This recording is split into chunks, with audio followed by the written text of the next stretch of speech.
Hello, in this lecture we'll answer two questions. In the first question, we'll find out the area of this big rectangle EFQH, and in the second question, we'll find out the area of this circle using two different methods. So we'll start with the first question. In the drawing, we have this big rectangle EFQH, and beside this big rectangle, we have those three circles. The three circles are tangent to each other. Those 3 points, those 2 points, and our task is to find out the area of this circle, the area of this rectangle EFQH. So first of all, we know that all the angles inside the rectangle are right angles. So those 4 angles are all right angles. So this is a right angle. This is also a right angle. This is a right angle. And this is also a right angle.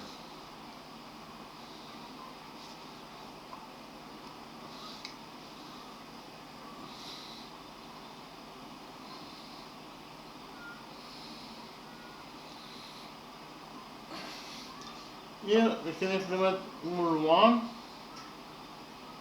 According to rule 1, a tangent to a circle is perpendicular to the radius drawn to its point of tendency. Again, tangent to a circle is perpendicular to the radius drawn to its point of tendency. So I will implement rule 1, only rule 1 case. I'll explain rule 1 on one case, and we'll implement rule 1 a lot of times in this drawing. So we take this circle, the radius of this circle is QB, is equals to 6 units now. So QB is equals to 6. The radius QB is drawn to point B, that is the point of tendency of tangent HQ with this medium circle. And whenever you have a radius that is drawn to the point of tendency, then tangent HQ will be perpendicular to the radius BQ. If HQ is perpendicular to BQ, it means that this angle equals to 90 degrees. And this angle also equals to 90 degrees according to rule 1. We will implement rule 1 also here. According to rule 1, this angle equals to 90 degrees. This angle also equals to 90 degrees. Likewise, this angle equals to 90 degrees. And this angle also equals to 90 degrees according to the same rule, rule 1. We will define the point of tendency of tangent EH with this small circle. This point is point T. We will join point C and P together by a straight line. TP is of course the radius of this circle, that is equals to 5. And according to rule 1, this angle equals to 90 degrees. And this angle also equals to 90 degrees. So in the small quadrilateral EATP, we have 1, 2, 3 right angles. The sum of 3 right angles is 270 degrees. So 270 degrees plus the size of this 4 pieces again, in total must be equal to 360 degrees, according to the rule that the sum of the angles in any quadrilateral is equal to 360 degrees. And therefore this 4 pieces again must be equal to 90 degrees in its size. So inside quadrilateral, the small quadrilateral EATP, we have 4 right angles, and therefore according to rule 5, any quadrilateral that has 4 right angles must be this rectangle if not a square. So the net quadrilateral EAPT is a rectangle. But we also know that the opposite sides of a rectangle are equal to each other. So in this small rectangle EAPT, side PT must be equal to the opposite side AE. But PT is 5, therefore the opposite side EA must be also equal to 5 units in its length.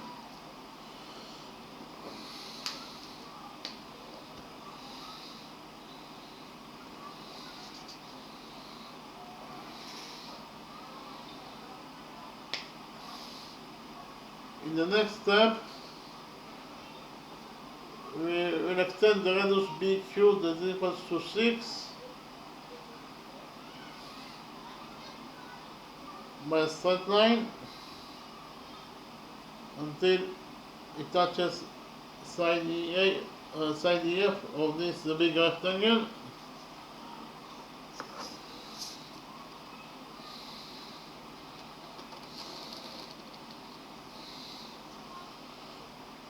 And we will define the touching point of the extended radius BQ with side EF. This point is point Z. By doing this construction, we can do the quadrilateral ZF QB. Inside this quadrilateral ZF QB, we have 1, 2, 3 rectangles, and therefore this fourth missing angle must be also equal to 90 degrees in its size. So inside quadrilateral ZF QB, we have 4 rectangles, and therefore quadrilateral ZF QB is a rectangle. So I write it down. We found out that this quadrilateral ZFBQ is a rectangle. Quadrilateral ZFQB is a rectangle because it has 4 right angles.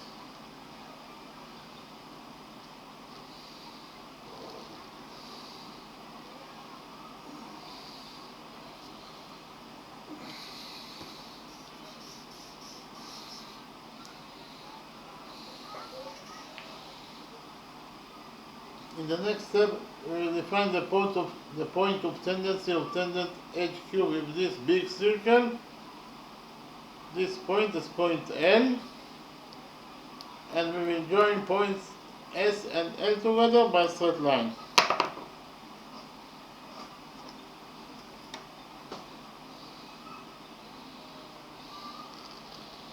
SL is of course the radius of this big circle that is equal to 8 units in its length according to what is given to the question. According to rule 1,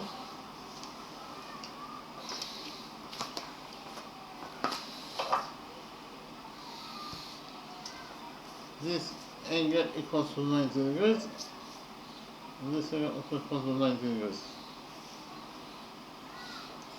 In the next step, we define the point of tendency of tangent FQ with this big circle. This point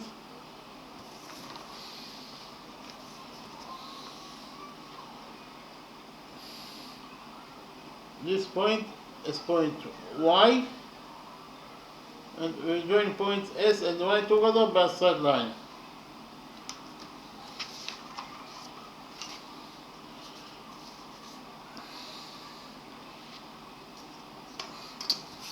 SY is of course the radius of this big circle. It equals to 8, and according to rule 1, this angle equals to 90 degrees, and this angle also equals to 90 degrees. So inside the upper quadrilateral CFYS, we have 1, 2, 3 rectangles, and therefore this fourth missing angle must be equal to 90 degrees in its size. Likewise, inside the lower quadrilateral SYQL, we have 1, 2, 3 rectangles, and therefore this fourth missing angle must be equal to 90 degrees in its size. So if we found out that the big angle CSL, this is the big angle CSL equals to 90 degrees plus 90 degrees, that is 180 degrees. And we know that any angle that is equal to 180 degrees in its size, it is defined as a straight line. Therefore, CL is a straight line. So write it down, CL is a straight line.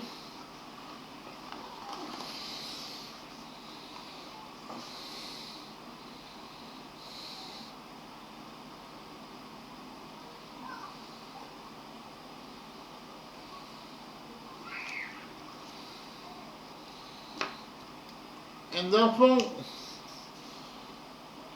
shape ECLH is a quadrilateral because it has 4 sides. 1, 2, 3, 4. So shape ECLH is a quadrilateral with 4 right angles. 1, 2, 3, 4. And therefore quadrilateral ECLH is a rectangle. So maintenant, je prends the big quadrilateral ECLH is a rectangle.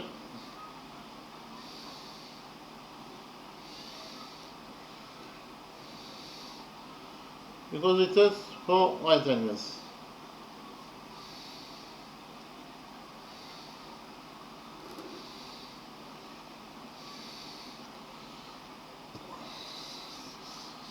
But we also know that the opposite sides of a rectangle are equal to each other.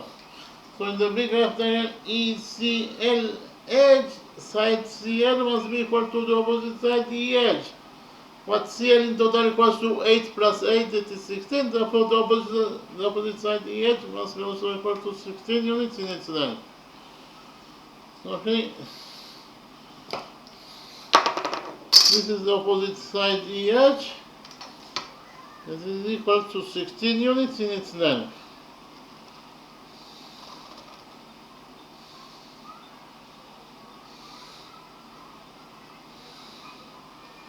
C edge and E edge, this is side E edge, it is actually the width of this rectangle EF Q edge. So we can find out that the width of the rectangle EF Q edge equals to 16 units in its length.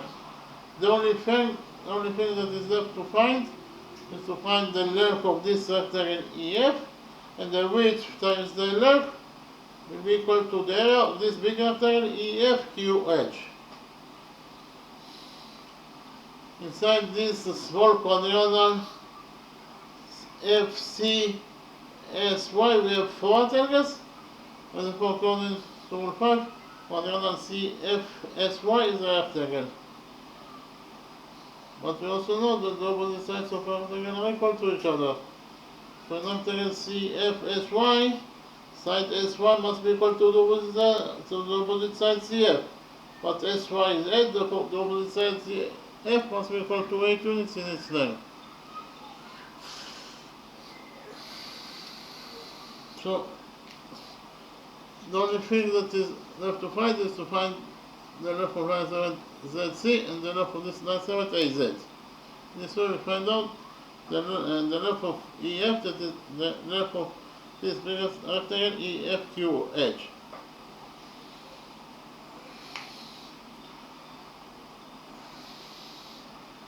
We actually found out that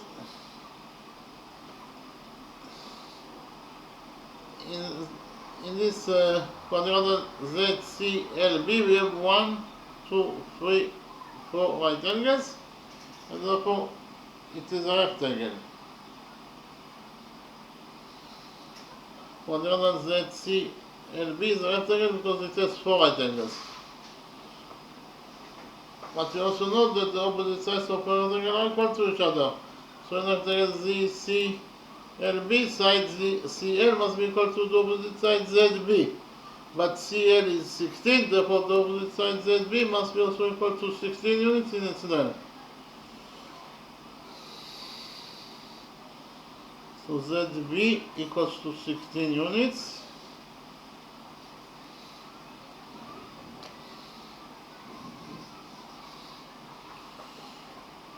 In the next step, we will do another construction. That is to say, from this point P, that is the center of this small circle, we will do perpendicular on ZB. Again, from point P, we will do perpendicular on ZB.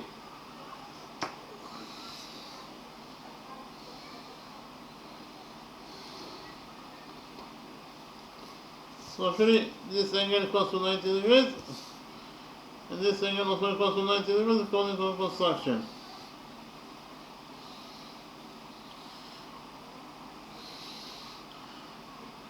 So here we have EF is one side of rectangle EFQ edge, and therefore it is absolutely a straight line. So if you focus on the lower side of the straight line EF at point Z, here the sum of the angles must be equal to 180 degrees according to rule 3. Rule 3 says that the sum of the angles on one side of a straight line is equal to 180 degrees. So which angles we have the lower side of EF at point Z? We have this angle that is a right angle. So plus this missing angle, in total the sum of those two angles must be equal to 180 degrees. Therefore this missing angle must be equal to 90 degrees in its size.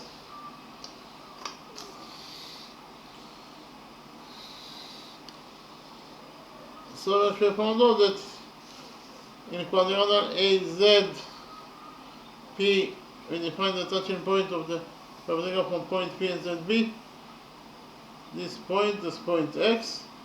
So in quadrilateral AZXP, we have 1, 2, 3 right angles. Therefore this fourth missing angle must be equal to 90 degrees in its size. So in quadrilateral AZXP, we have 4 right angles. And therefore quadrilateral AZXP is a rectangle. So I write it down.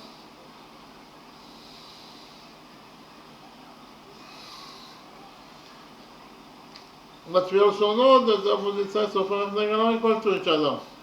So in rectangle AZXP, side AB must be equal to the opposite side ZX. But AP is 5, therefore the opposite side ZX must be also equal to 5 units in its length. So ZX is 5. QP is the radius of the medium circle, that is 6. So what is the length of this missing line segment XQ? XQ must be equal to ZB minus ZX minus QB. Repeat again, XQ, the missing side XQ must be equal to ZB minus ZX minus QB. So XQ must be equal to ZB. ZB is 16. ZB is 16. Minus ZX. ZX is 5. Minus QB, that is 6. 16 minus 5 is 11. And 11 minus 6 is 5. So if you found out that the missing line segment XQ is equal to 5 units in its length. This is the missing line segment XQ that is equal to 5 units in its length. In the next step, we are drawing points P and Q together by a straight line. Point P is the center of this small circle. Point Q is the point of the medium circle. And therefore PQ is the distance between the small circle and the medium circle. Distance between the centers of those two circles.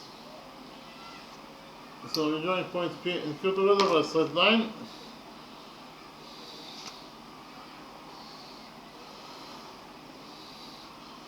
So here we can implement rule 10 because we have an external line between those two circles at this point.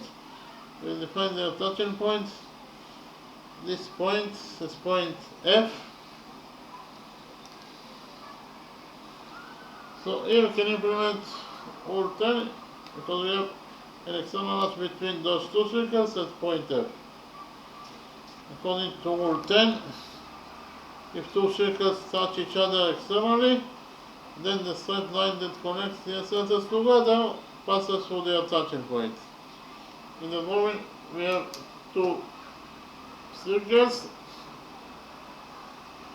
and they touch each other externally at point K. This point K. The center of this circle is here at point O. The center of this circle is here at point M. And the straight line that connects their centers together is the straight line OM. This straight line OM, according to this rule 10, must pass for point K, that is their touching point. Again, the straight line OM must pass for their touching point, that is point K. Or OKM is a one side line. OKM is one side line according to this rule 10. So we can implement rule 10 in our drawing. Why? Because in our drawing we have an external line between those two circles. It's point F. This point F. This is your touching point. The center of this small circle is at point P. The center of this medium circle is at point Q. The straight line that connects the centers together is of course the straight line PQ. And according to rule 10, the straight line PQ must pass from point F, that is their starting point, or PFQ is one straight line. Again, according to rule 10, PFQ is one straight line. If PFQ is one straight line, it means that PQ must be equal to PF plus S. PQ must be equal to PF plus FQ. So PQ equals to PF is the radius of this one circle, that is 5.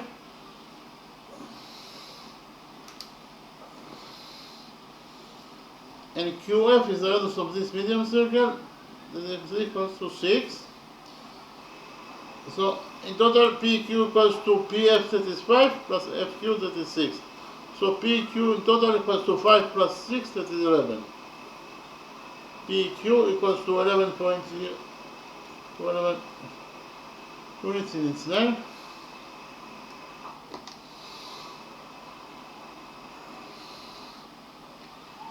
In the next step, I'll copy the right green triangle, this right green triangle PXQ in a new page, and we will implement the Pythagoras theorem on this green right triangle PXQ. According to the Pythagoras theorem, in any right triangle, the square of the hypotenuse equals to the sum of the squares of the perpendiculars.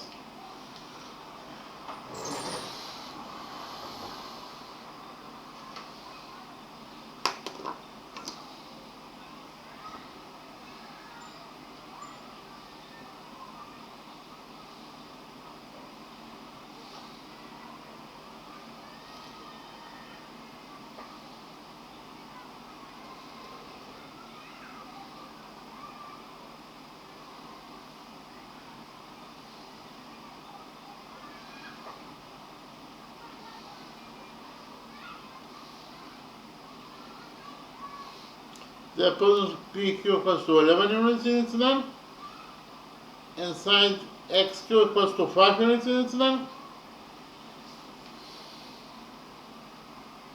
Here by PT is the evaluation for Pythagoras theorem.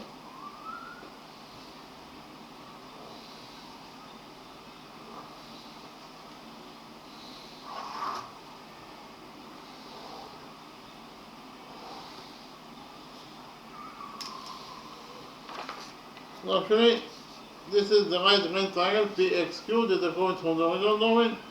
This right triangle PXQ, PQ squared, that is the square of the hypotenuse, must be equal to PX squared plus XQ squared. So I write it down. PQ squared, that is the square of the hypotenuse,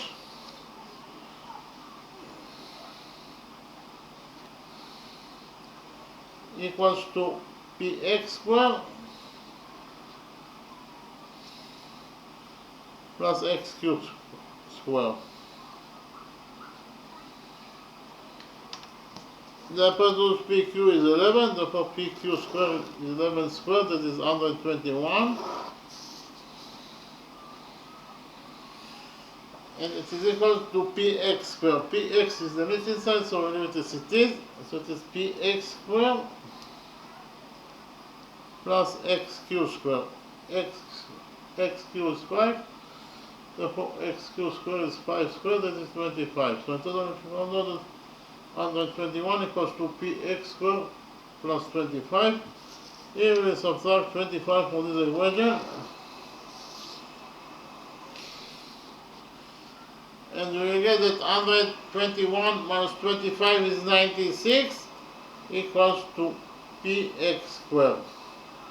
96 is 16 times 6, so you substitute 96 by 16 times 6, and you get that 16 times 6 equals to PX squared. Here we take a look out of this equation, and finally we get that Px equals to the square root of 16 is 4, so inside the root we left only with 6. So if you found out that Px equals to 4 times square root of 6 units in its length.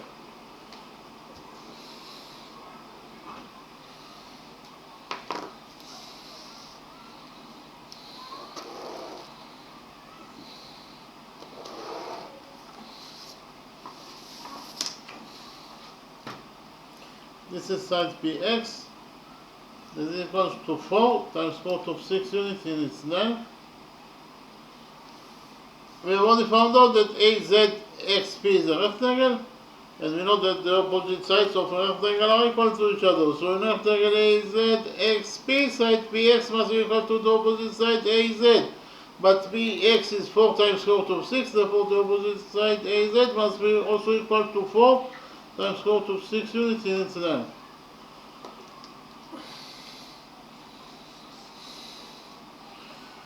In the next step, we join points Q and S together by a straight line.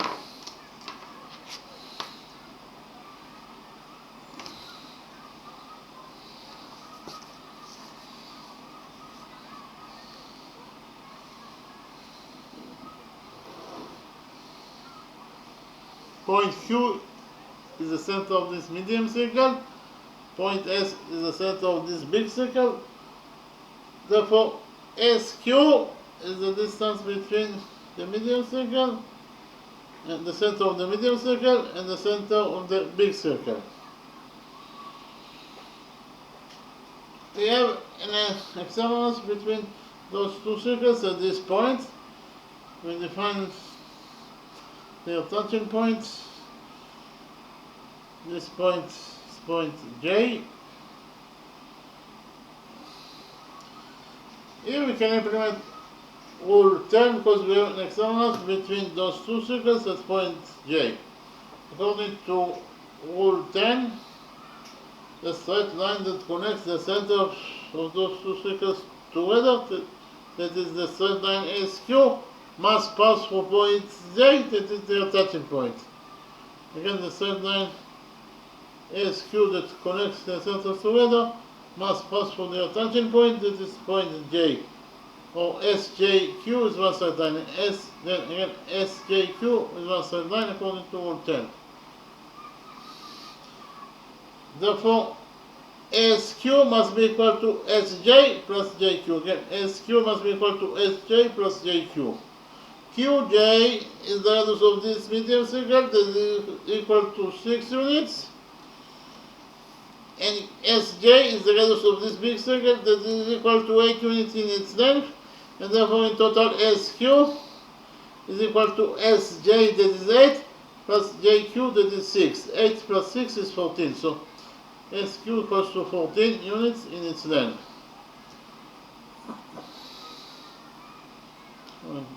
Now, SQ equals to 14 units in its length. In the next step, we will do a construction. That is to say, from this point Q, we will do perpendicular on CL. Again, from point Q, we will do perpendicular on CL.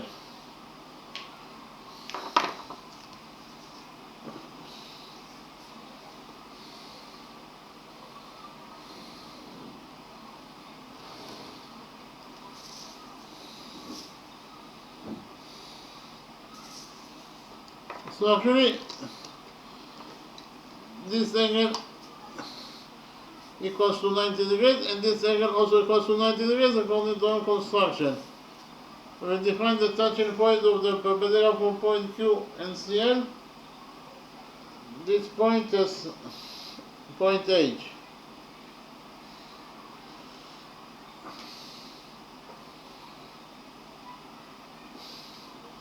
By doing this construction, you get here the lower quadrangle QHLB. Inside this lower quadrangle QHLB, we have 1, 2, 3 right angles, and therefore this fourth missing angle must be also equal to 90 degrees in its size. So inside this quadrangle, we have 4 right angles, and therefore this quadrangle QHLB is a rectangle according to rule 5. So to know this is a rectangle.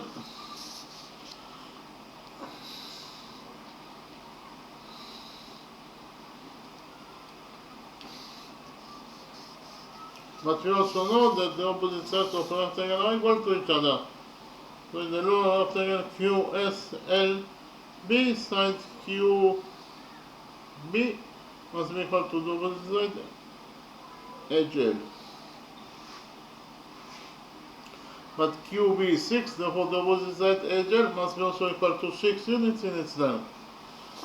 So edge L equals to 6 units in its length.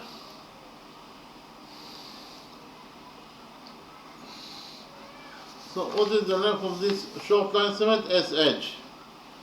From the drawing it is very clear that SH equals to SL minus HL. Again, SL minus HL equals to SH. So already now if you found out that this short line segment SH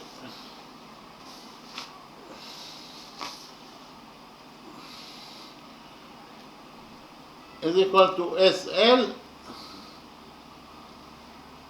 minus HL. So SH, the short line segment SH equals to SL is the radius of this big circle that is 8 minus HL. We just trying to find out that HL equals to 6. So in total SH equals to 8 minus 6, that is 2. So we found out that this short line segment SH is equal to 2 units in its length. In the next step, I'll copy this right angle QSH in a new page and we'll implement the paradox on this right angle QSH. The hypotenuse QS equals to 14, and side SH equals to 2. The only missing side is QH. We find out the missing side by implementing the paradox on this right angle QSH.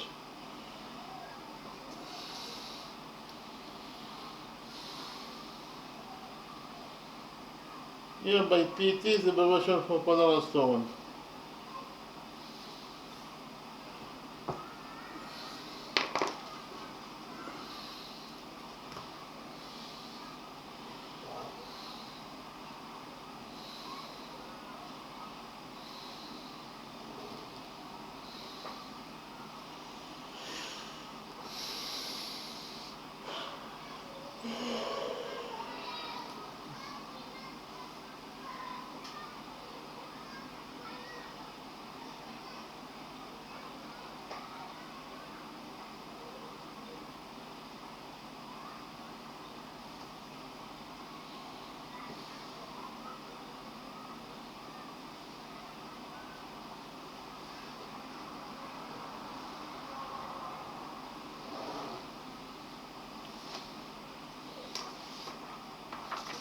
So actually, this is the right rectangle QSH that I wrote on the original drawing.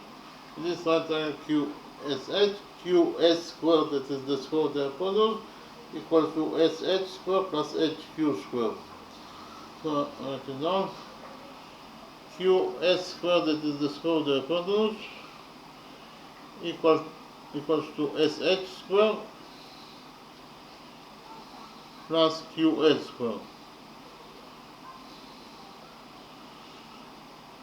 QS is 14, therefore QS squared is 14 squared, that is 196, and it is equal to SH squared. SH is 2, therefore SH squared is 2 squared, that is 4.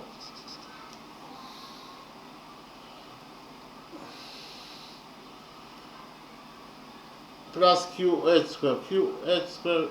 QH is the missing side, so it is so it is plus QH squared. Here we subtract 4 from this equation, and we get that QH squared equals to 196 minus 4 is 192. So QH squared equals to 192. Here we will substitute 192 by 16.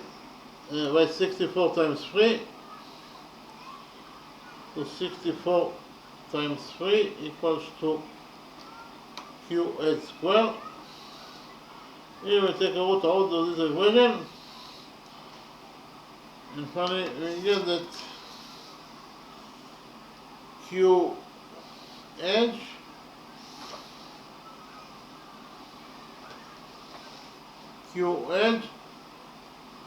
equals to the square root of 64 is 8, So inside the root we'll have only 3. So in total we should find out that the length of line segment QH is 8 times root of 3 units.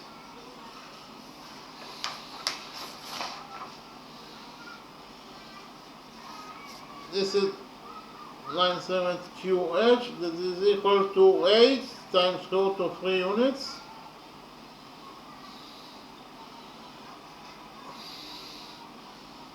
So inside the upper quadrilateral ZC edge Q we have 1, 2,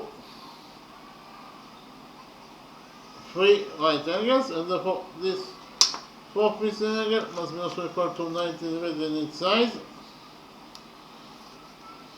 So inside quadrilateral ZC SQ we have 4 right angles, and therefore quadrilateral ZCQH is a rectangle, because it has 4 right angles.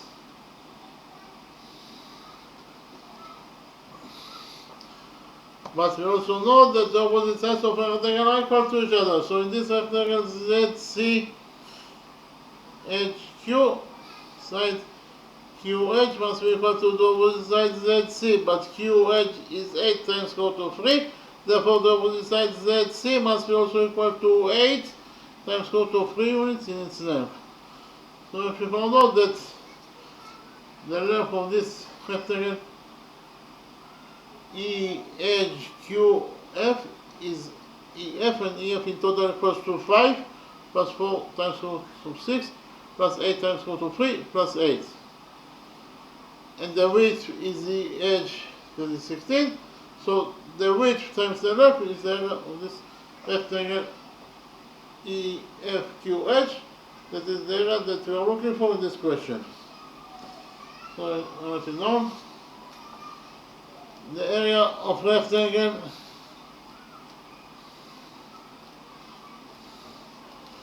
EFQH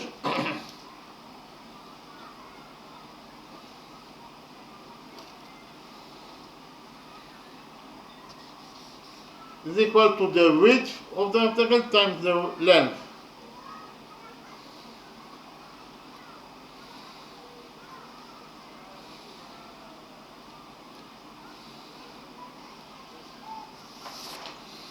The width of this big rectangle EFQH is the edge,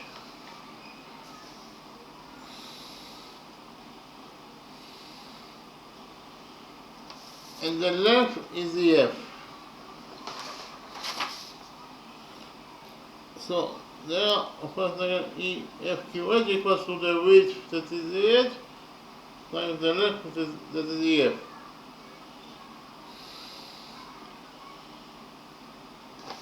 EF, the width EF is 16, and the length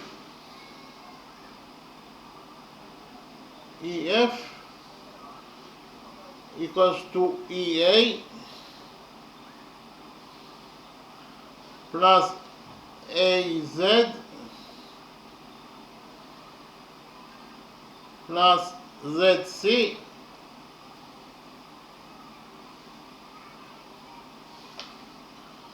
plus CF.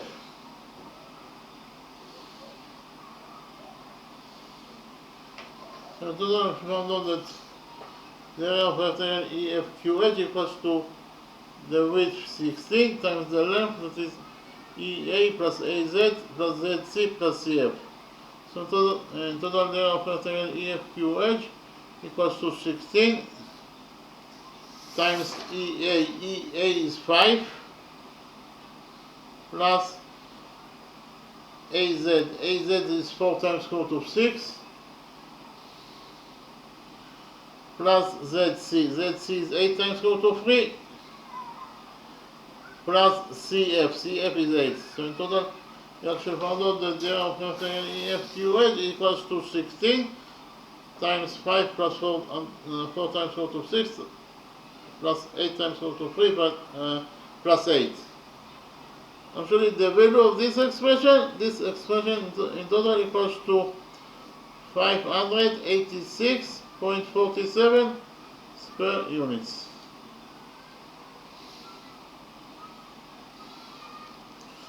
So if we found out that the area that we are looking for in this question, that is the area of this big rectangle EFQH, is equal to 586.47 square units in its size.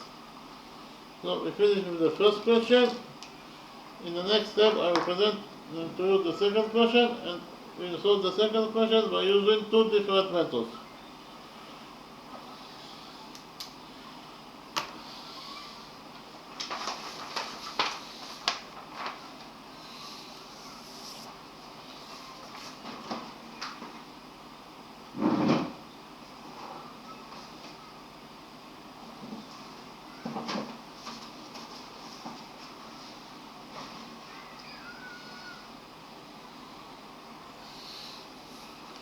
In the second question,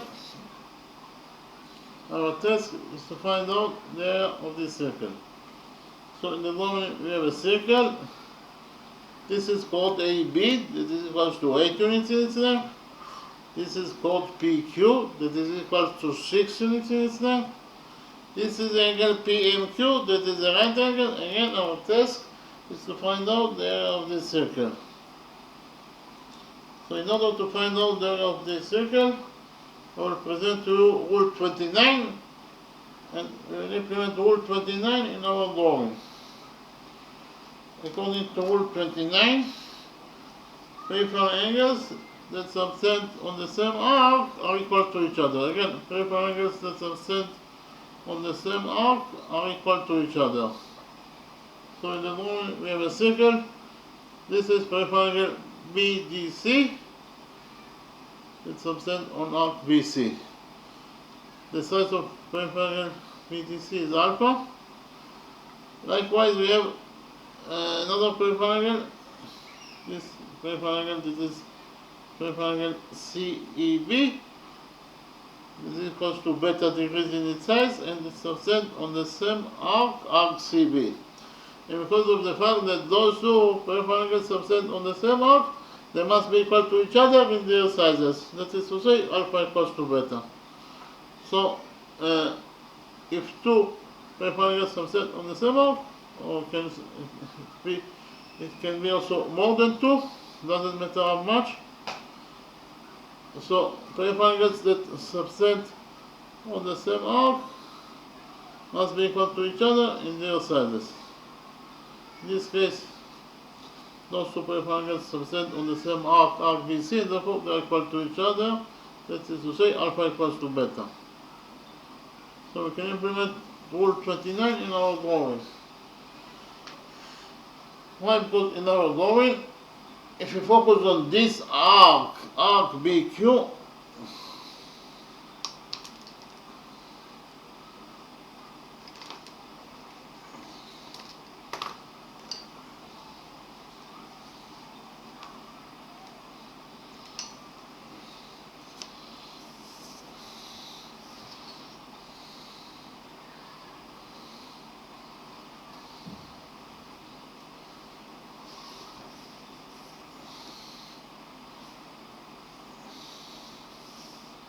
the red curve BQ, the red curve is arc BQ. This is arc BQ. So this is peripheral angle BAQ that subtend on arc BQ. Likewise, this is peripheral angle BPQ that subtend on the same arc BQ.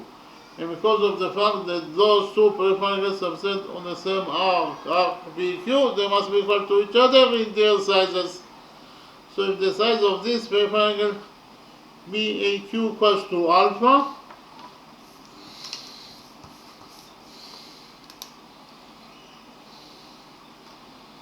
then the size of this peripheral angle BPQ must be also equal to alpha, because they subtend on the same arc BQ.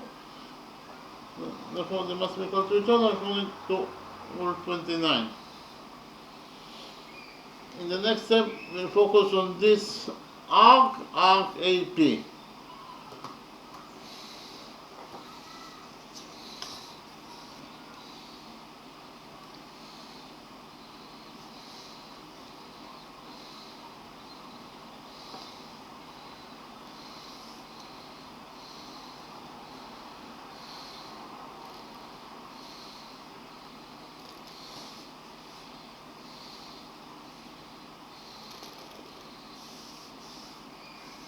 So the curve in the black color is arc AP.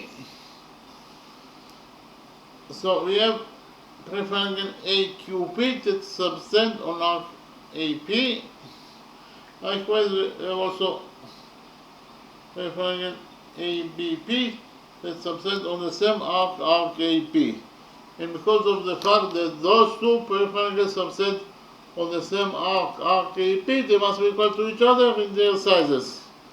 So if the size of this triangle AQP is better, then the size of this triangle ABP must be also equal to beta for the subtend on the same arc AP. Those two angles are defined as vertex angles. We know that vertex angles are equal to each other. So this angle equals to 90 degrees, and therefore this angle must be also equal to 90 degrees.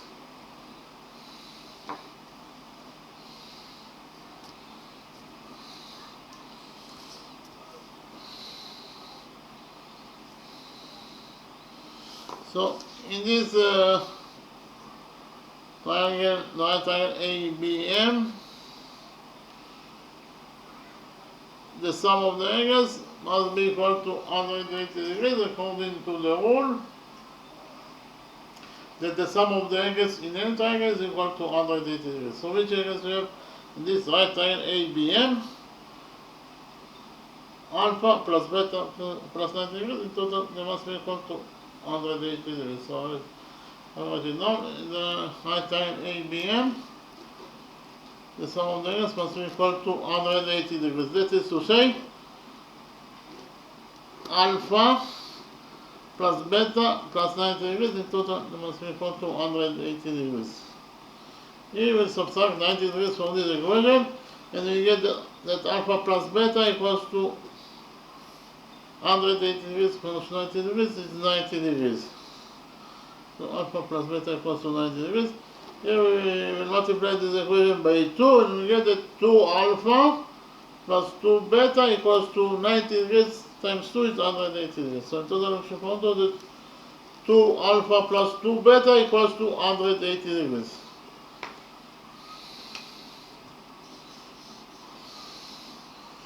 In the next step, I'll present to you Rule 13, and we will implement Rule 13 in our drawing, but before that, we will define the center of this circle. This point is point O.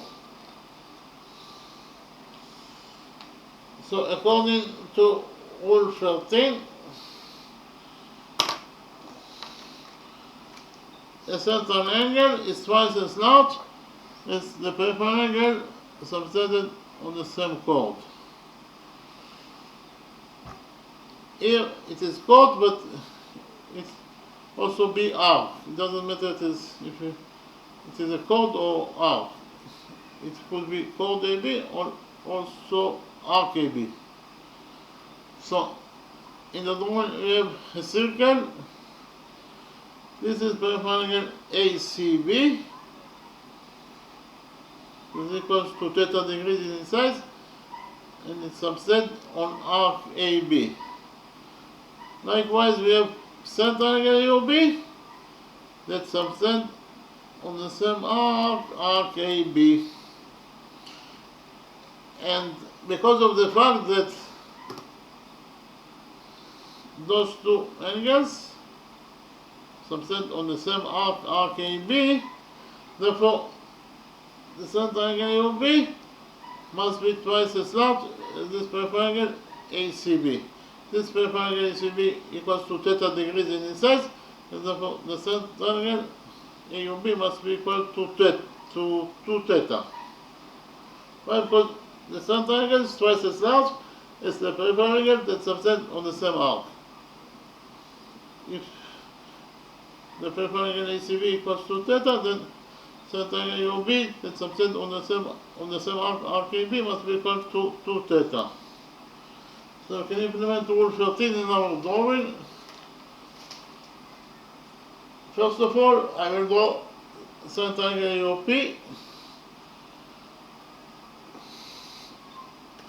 The vertex of a center angle must be in the center of the circle, of course.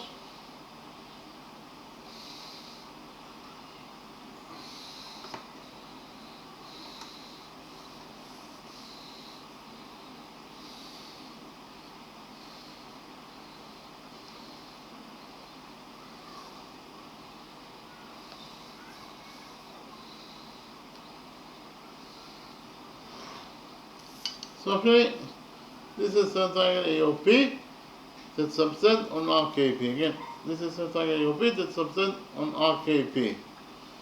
But we also have peripheral AQP also subset on the same arc RKP. Again, this is peripheral AQP that subset on the same arc RKP. And because of the fact that peripheral AQP equals to beta degrees in size, the rectangle AOP that subset on the same arc RKP must be equal to 2 beta.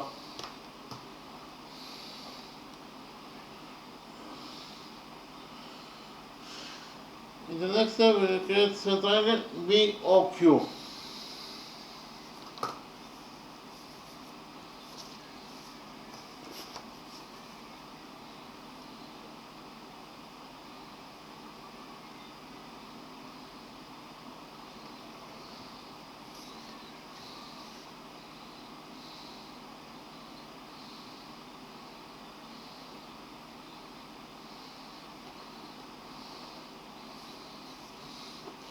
So actually, this is rectangle BOQ that subset on arc BQ. Again, this is rectangle BOQ that subset on this arc BQ. But we also have here peripheral BAQ that subset on the same arc BQ.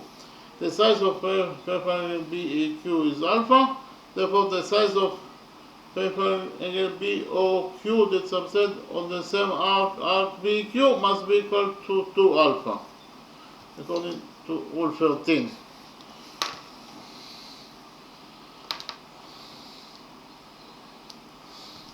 In the next step, we will define this angle POQ as X, and this angle AOB as Y. We have the rule that says that the sum of the angles around any point is equal to 360 degrees. I repeat in the rule, the sum of the angles around any point is equal to 360 degrees. So the sum of the angles around this point O, that is the center of this angle, must be equal to 360 degrees.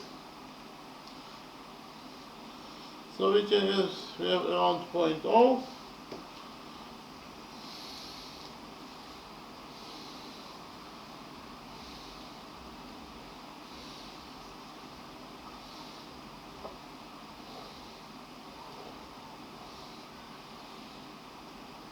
We have 2 beta, 2 alpha plus 2 beta, plus x plus y. In total, the sum of those 4 angles must be equal to 360 degrees according to the rule that I mentioned. But again, if you focus on point O, that is the center of this angle, the sum of the angles around point O must be equal to 360 degrees. That is to say, 2 alpha plus 2 beta plus x plus y equals to 360 degrees.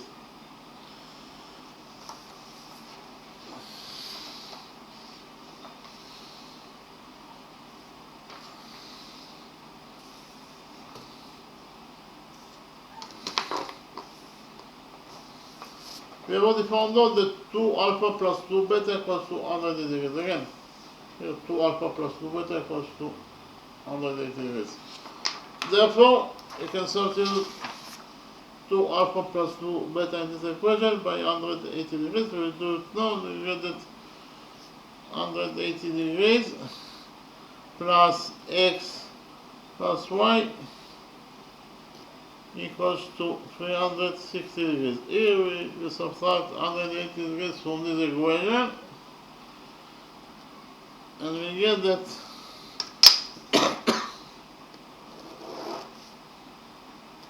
x plus y equals to 360 degrees minus 360 degrees minus 180 degrees is 180 degrees. So if you found out that x plus y equals to 180 degrees.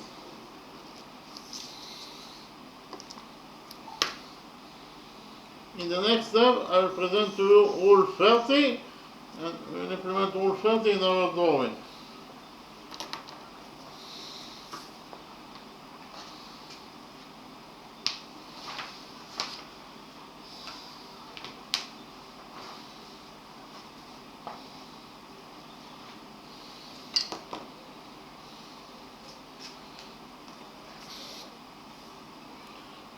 According to Rule 30, center angles that subtend on equal chords are equal to each other.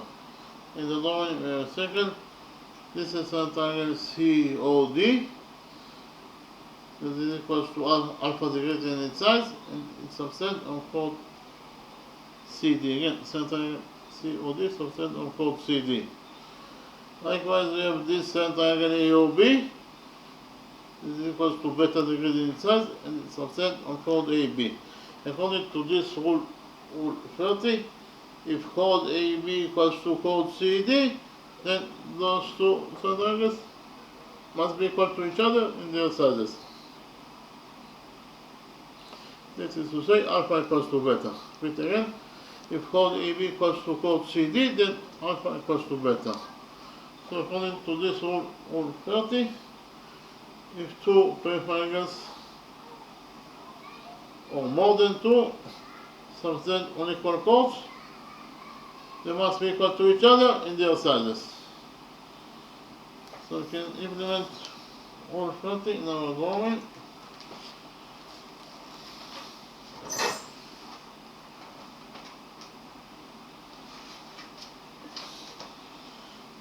So, in the next step, I'll copy this circle in a new page. Then I'll copy this center angle AOB that is equal to y degree inside and subtend on chord AB in the new page. And then I will do a construction.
So copy center angle AOB in this circle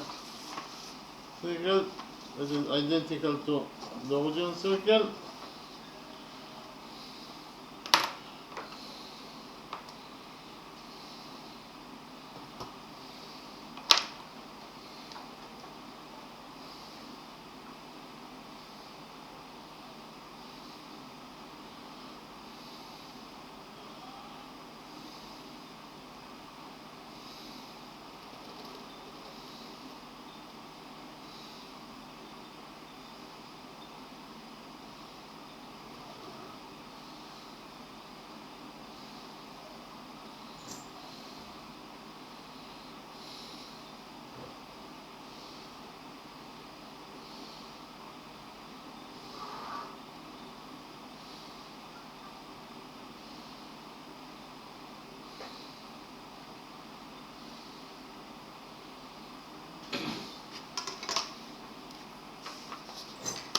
So actually I copied this center angle AOB is equals to y degrees in size, and chord AB is equals to 8 units in its length.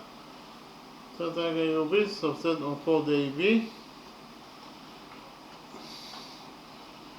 In the next step I will do a construction, that is to say from point B I will draw a chord that will be equal to 6 units in its length. Again, from point B, I will draw a chord that is equal to 6 units in its length.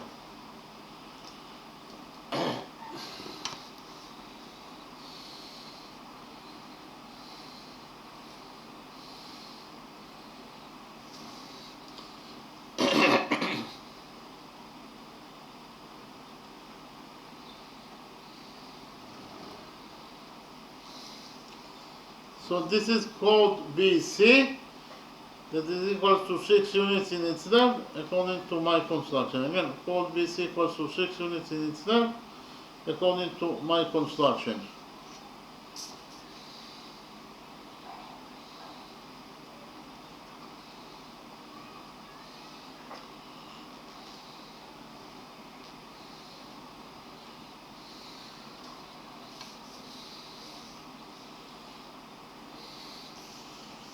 In the next step, we join points O and C together by a straight line.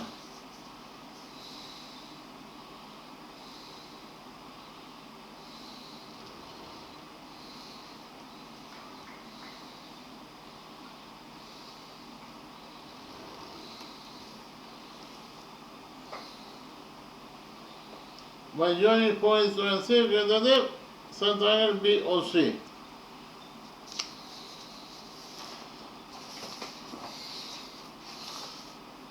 This is center triangle BOC.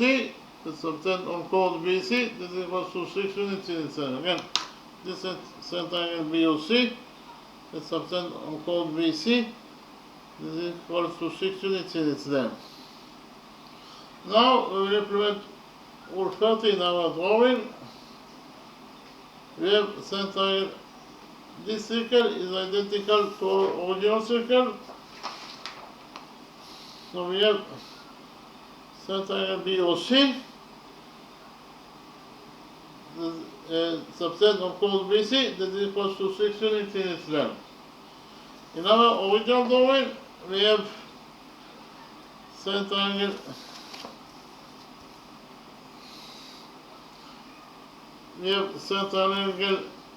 QOP that subset on chord PQ that is also equal to 6 units in its length. And according to Rule 30, center triangles that subset on equal chords are equal to each other. So center triangle POQ subset on chord PQ that is equal to 6 units in its length. And this is center triangle COB that subset on chord BC that is also equal to 6 units in its length. And according to Rule 30, because of the fact that those two center triangles subtend on equal chords, that equals to 6 units in its length, they must be equal to each other in their sizes. But the size of this center triangle POQ is x, therefore the size of this center triangle COB must be also equal to x degrees in its size, according to Rule 30. Because of the fact that those two center triangles are set on equal chords, that is equal to 6 units in its length, they must be equal to each other in their sizes. The size of this center triangle COQ is x, therefore the size of this center triangle COB must be also equal to x, according to Rule 30. So by doing this construction, we get the big angle AOQ that is equal to x plus y. Again, the big angle AOC, this is the big angle AOC that is equal to x plus y degrees in its size.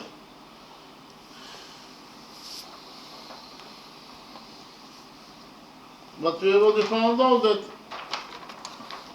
x plus y equals to 180 degrees.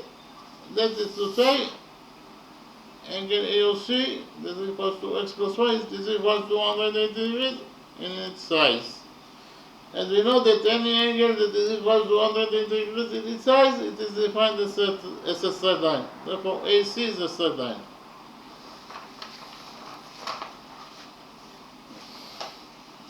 So, maintenant, if you found out that AC is a straight line,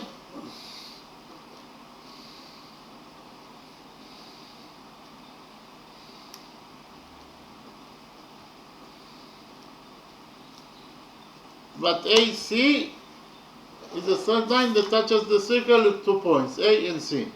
And therefore, AC is a chord.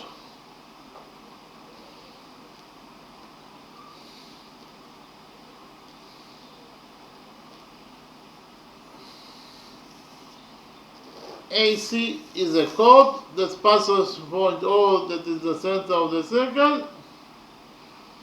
So it is known AC is a chord that passes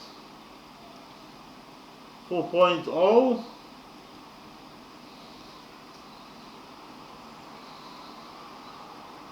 That is the center of the circle.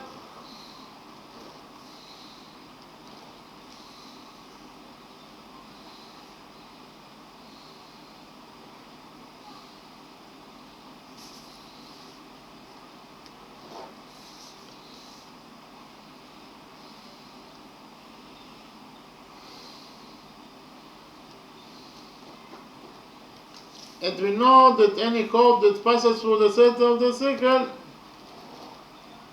is defined as a diameter. Again, any chord that passes through the center of the circle is the diameter of the circle. Therefore, AC that passes through point O, that is the center of the circle, must be the diameter of the circle. So AC is the diameter of the circle.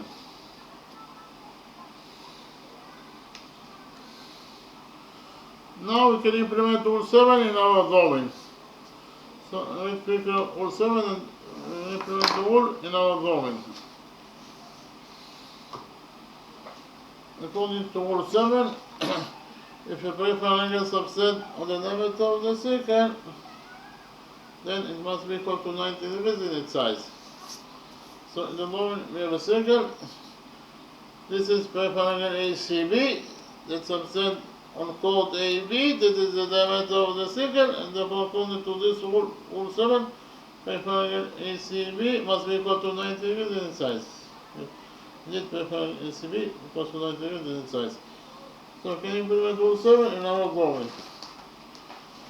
In our drawing we have, this is peripheral angle ABC that subset on AC, that is the diameter of the circle, and according to rule 7, any peripheral angle that subset on the diameter of the circle, like in this drawing, must be equal to 90 degrees in its size. Therefore, peripheral angle ABC must be equal to 90 degrees.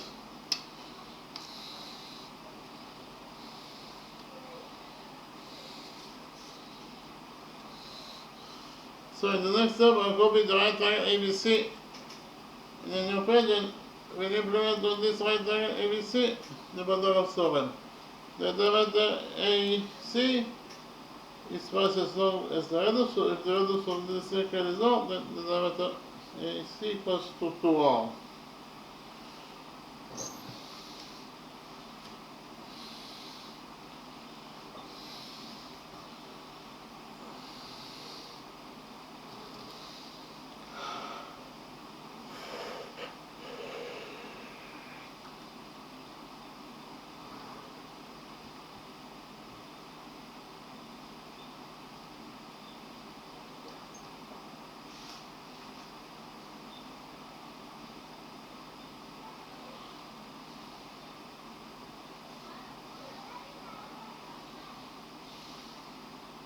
AB equals to 8 units in its length, BC equals to 6 units in its length according to our construction, and the diameter AC equals to 2R.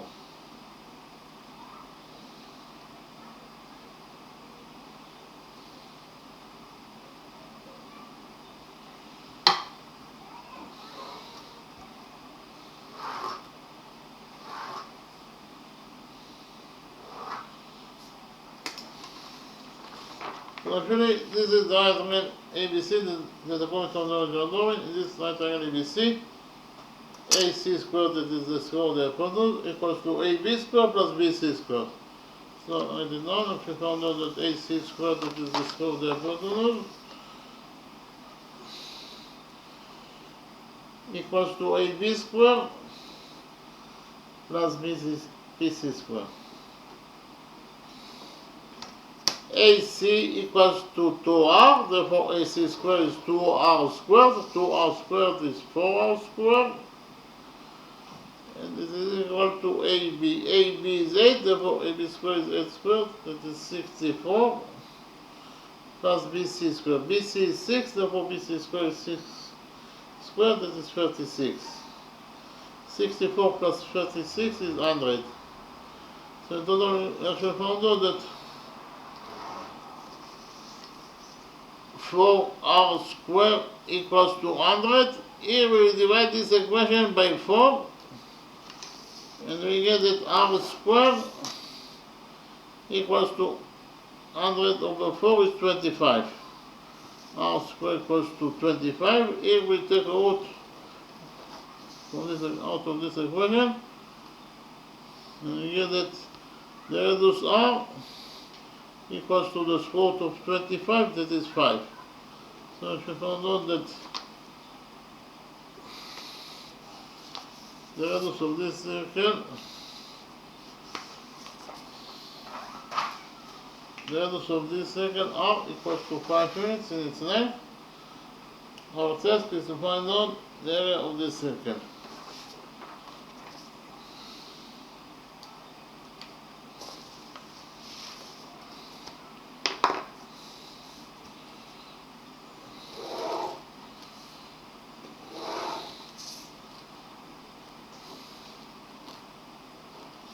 The area of any circle equals to pi times the radius of the circle squared.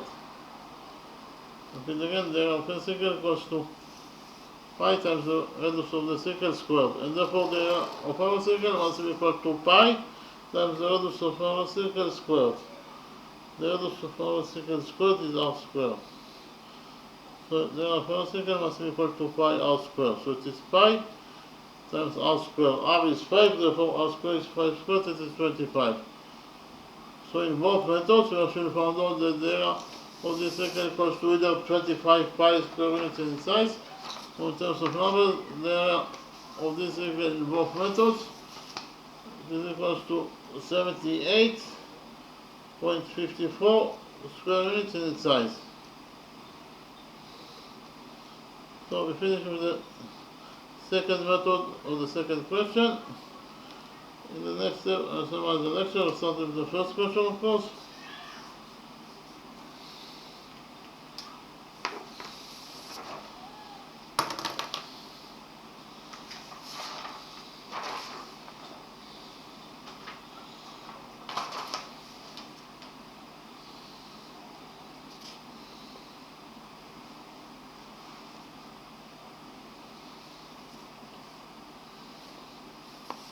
Actually, we finished with the first method of the second question. In the next step, I present to you how to find out the area of this circle according to the second method.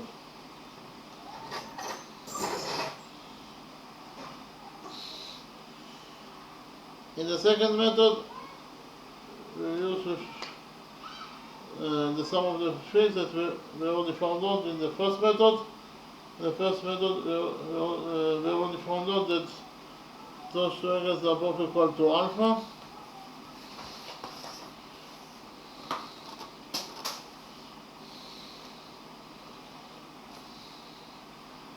Both those two areas are equal to 90 degrees. According to the rule that vertex areas are equal to each other. So in the right triangle A and B, this angle equals to alpha, this angle equals to 90 degrees, and therefore this vertex angle must be equal to 90 degrees minus alpha.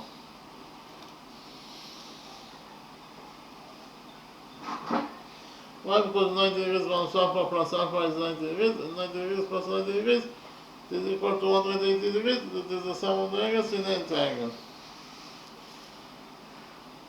Likewise, in this right triangle PMQ, this angle equals to alpha, this angle equals to 90 degrees, and therefore this first angle must be equal to 90 degrees minus alpha, according to the same rule that says that the sum of the angles in any triangle is equal to 180 degrees.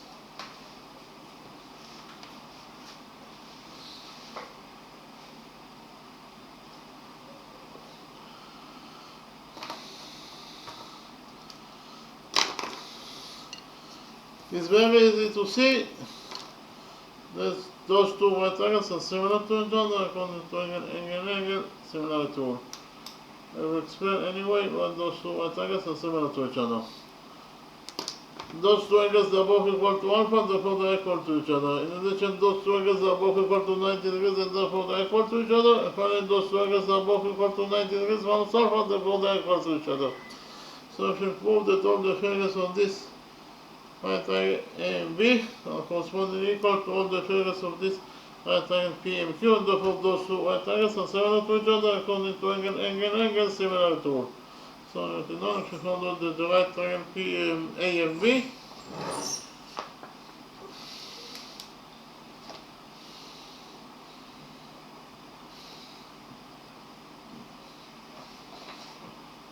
is similar. This is the sign of similar to the right triangle P and Q.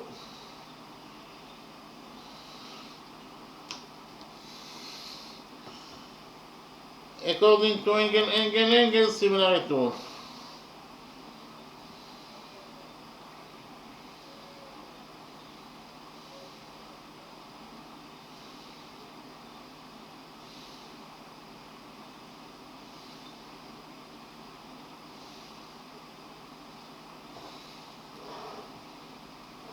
And from the fact that those two right triangles are similar to each other, we derive that the following relationship exists between their sides.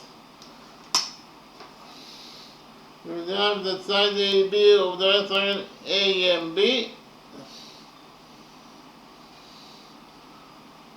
over side PQ of the right triangle PMQ equals to side AM of the right triangle A and B or side PM of the right triangle PMQ, and this also equals to side MB of the right triangle A and B or side MQ of the right triangle PMQ. Again, from the fact that those two right triangles are similar to each other, we derive that the following relationship exists between their sides. We derive that side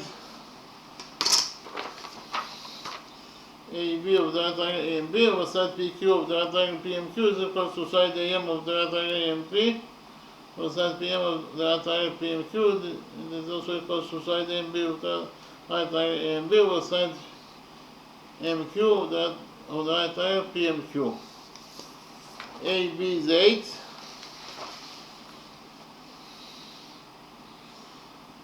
Over PQ is 6.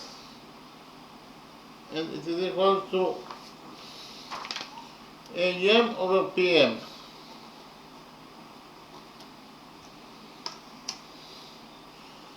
Here we divide both the numerator and the denominator of this number by 2. 8 over 2 is 4 and 6 over 2 is 3. And it is equal to AM over PM.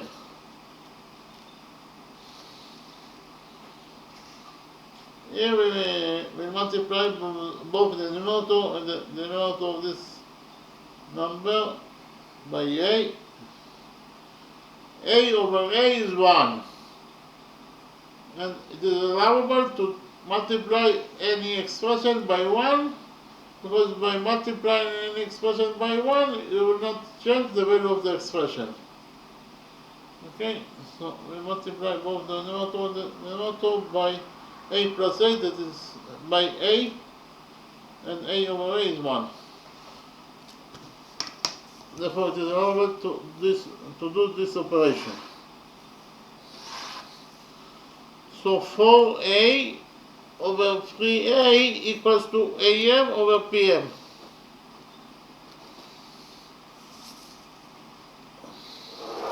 What is the meaning of this equation? This equation means that if AM equals to 4A, then PM must be equal to 3A.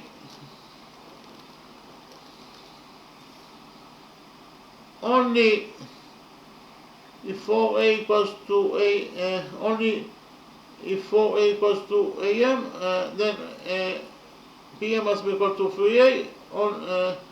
Otherwise, those two sides will not be equal to each other. Again, if AM equals to 4A, then PM must be equal to 3A.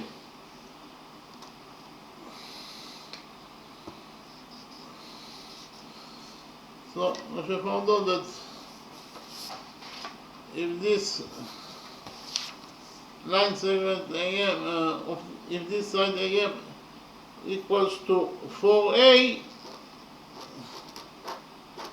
then side BM must be equal to 3A.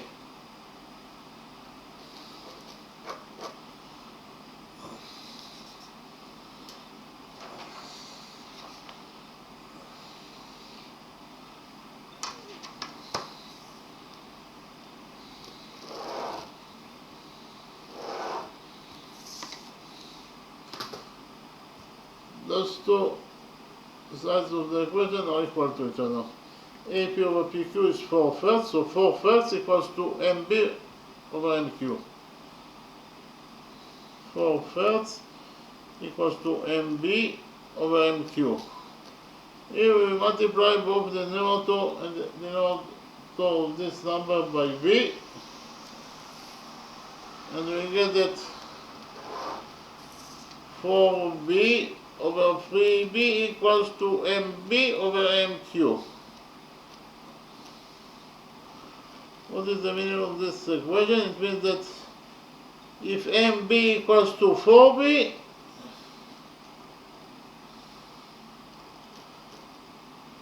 then MQ must be equal to 3B.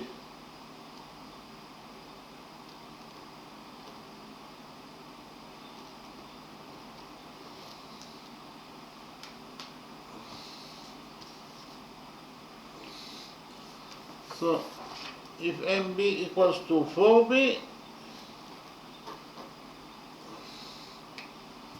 then MQ must be equal to 3B.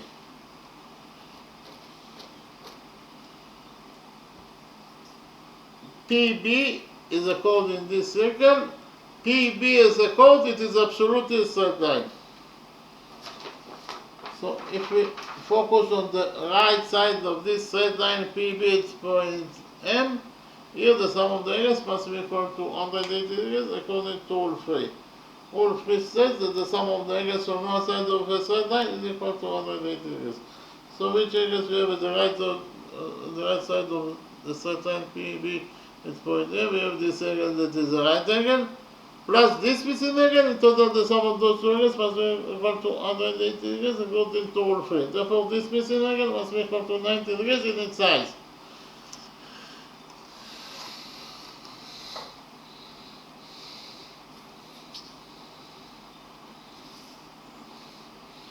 In the next step, we will join points B and Q together by a straight line.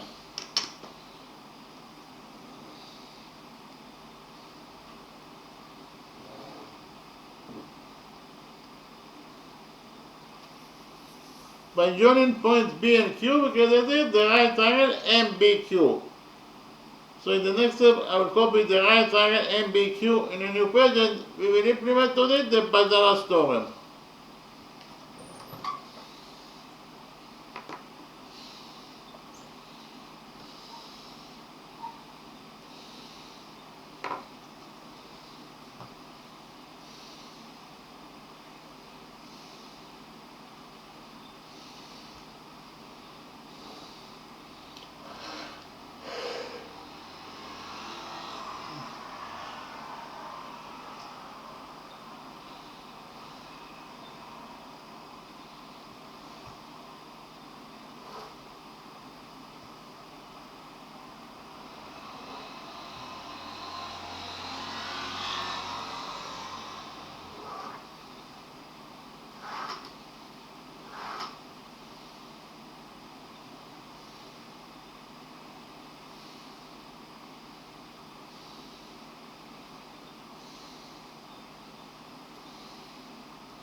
So actually, this is the right triangle MBQ that I copied from the original domain. In this right triangle MBQ, bq squared, that is the square of the hypotenuse, equals to mb squared plus mq squared. So write it down. bq squared, that is the square of the hypotenuse, equals to mb squared plus mq squared.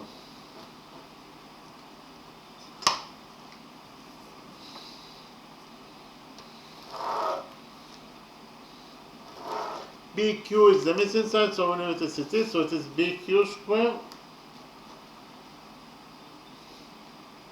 equals to mb squared. mb is 4b, therefore mb squared is 4b squared, that is 16b squared, plus mq squared. mq is 3b, therefore mq squared is 3b squared, that is 9b squared. 16b squared plus 9b squared is 25b squared. So today we should find out that bq squared equals to 25b squared. Here we take a root out of this equation, and we get that the missing side bq is equal to the square root of 25 is 5, and the square root of b squared is b. So the missing side bq equals to 5b units in its length.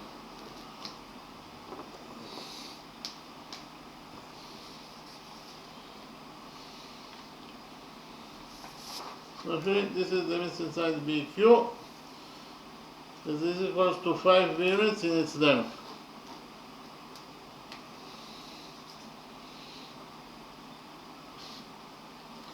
In the next step, we will calculate the area of this triangle ABQ using two different methods.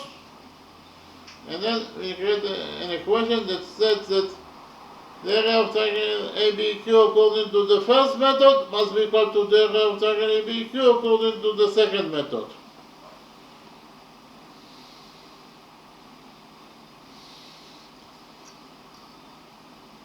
So in the first method, we calculate the area of this triangle ABQ. This is the triangle ABQ. We calculate the area of this triangle ABQ according to the rule that the area of any triangle equals to the base of the triangle times the height to the base over 2. We choose the base of this triangle ABQ as AQ. So the area of the triangle ABQ equals to the base, that is AQ,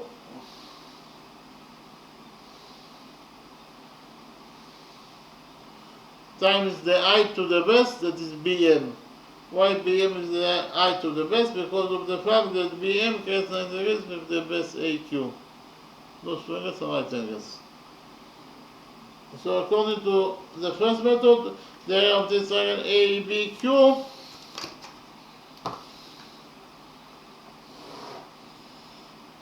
is equal to the base AQ times the height to the base, that is BM, over 2. And the area of this triangle according to the first method, this first method must be equal to the area of triangle ABQ according to the second method. In the second method, we find out the area of this triangle ABQ in a different way.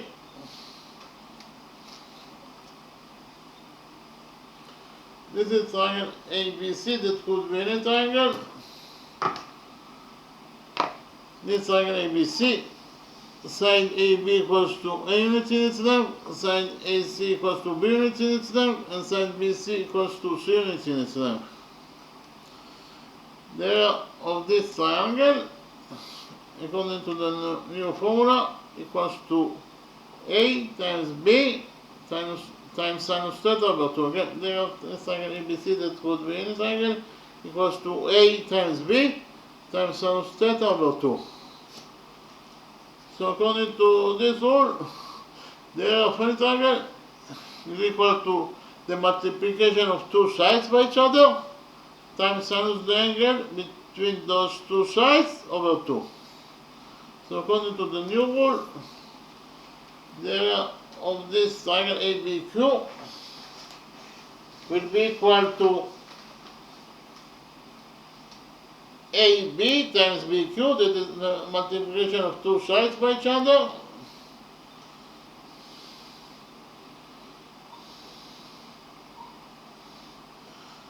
times sinus the angle that is between those two sides, AB and BQ. Again, times sinus the angle that is the angle between those two sides, AB and BQ. The angle between those two sides is angle ABQ. So it is times sinus angle ABQ divided by 2.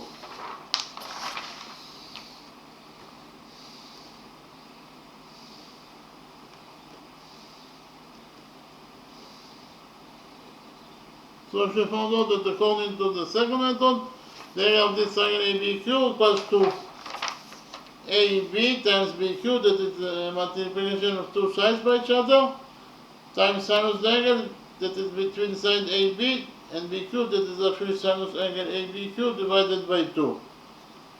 So this equation says that the area of triangle ABQ according to the first method was equal to the area of triangle ABQ according to the second method. Here we have both methods of the equation, so 2 get cancelled. In the next step, we find out the value of sinus angle ABC. We use the law of sines in order to find the value of sinus angle ABC. So according to the law of sines, first of all, the law of sines is true in any triangle. This is triangle ABC that could be any triangle. The ref of side AB is C, side AC equals to B units in its length, side BC equals to A unit in its length. This is angle beta, this is angle alpha, this is angle beta, and this is angle gamma. According to the law of sines, the following equation is true. That A over sinus alpha equals to B over sinus beta equals to C over sinus gamma, and it is equal to 2R. 2R is the diameter of the circle that blocks this triangle ABC. Again, 2R is the diameter of the circle that blocks this triangle ABC. So I can implement the new rule in order to find out the value of sinus angle ABQ. According to the law of sines,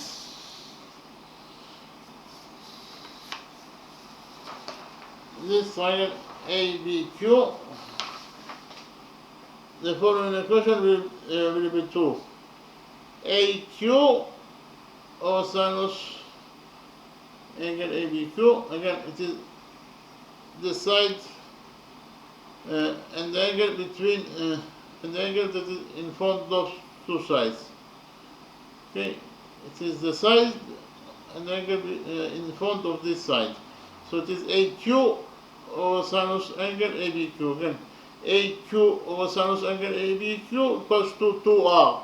And 2R is the diameter of this circle that blocks this triangle ABQ. So according to the law of sines, the following equation will be true.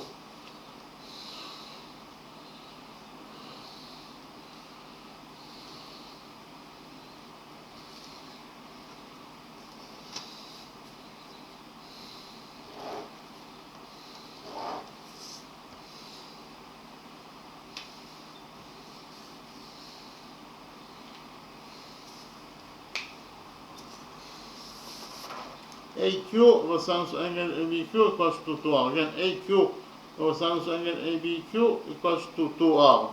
And 2R is the radius of this circle that blocks triangle ABQ.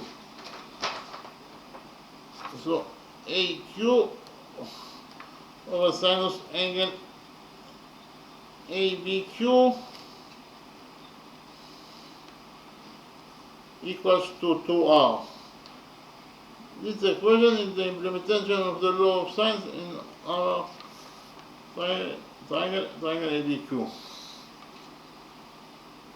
Here we will multiply this equation by sinus ABQ and then we will divide it by 2R simultaneously.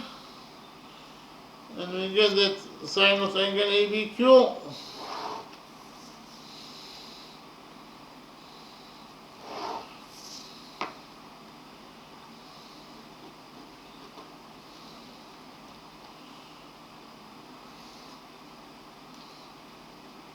equals to AQ over 2R.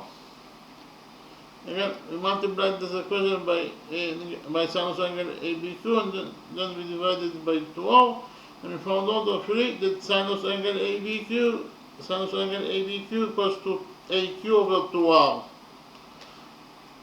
So now we can substitute sinus angle ABQ in this equation by AQ over 2R. We will do it now, and we get that AQ times BM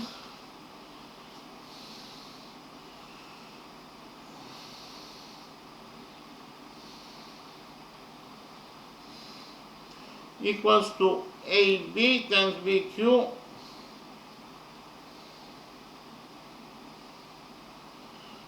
and sinus angle ABQ equals to AQ over 2R.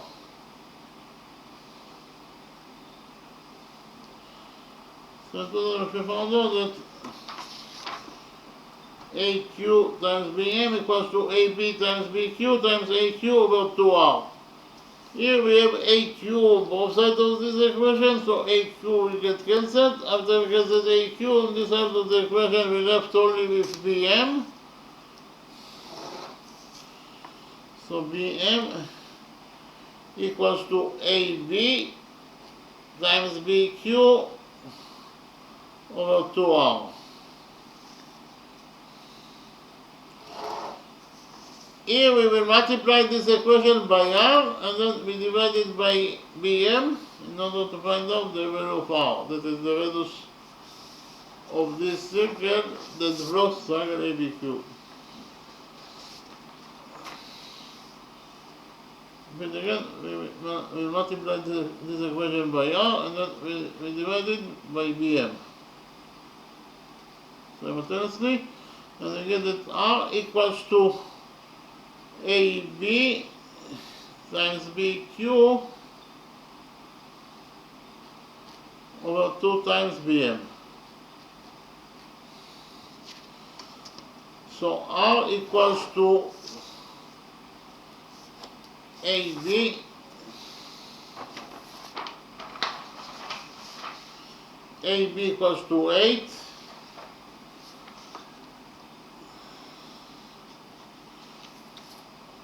times BQ. BQ equals to 5B. Here, BQ equals to 5B.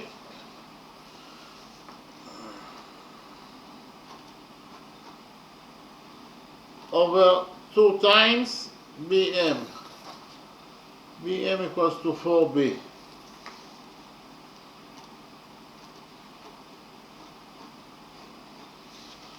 So in the denominator of this expression we have 8.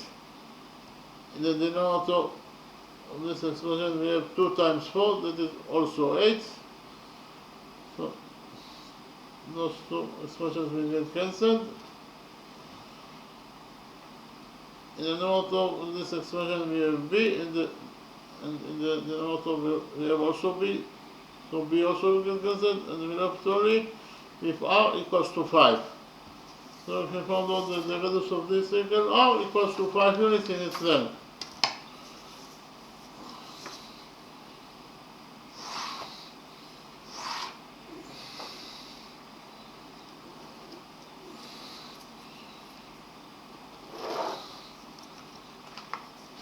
Our task is to find out the area of this circle. So if we know that the area of any circle equals to pi times the radius of the circle squared. Okay, again, the area of any circle equals to pi times the radius of the circle squared. And therefore, the area of our circle, the area of this circle must be equal to pi times the radius of our circle squared. The radius of our circle squared is r squared. So the area of our circle must be equal to pi r squared. So it is pi times r squared. R is 5, therefore r squared is 25. So in total we found out that in both methods, the area of this circle equals to either 25 pi square units in size. In terms of numbers, it is equals to 78.54 square units in its size.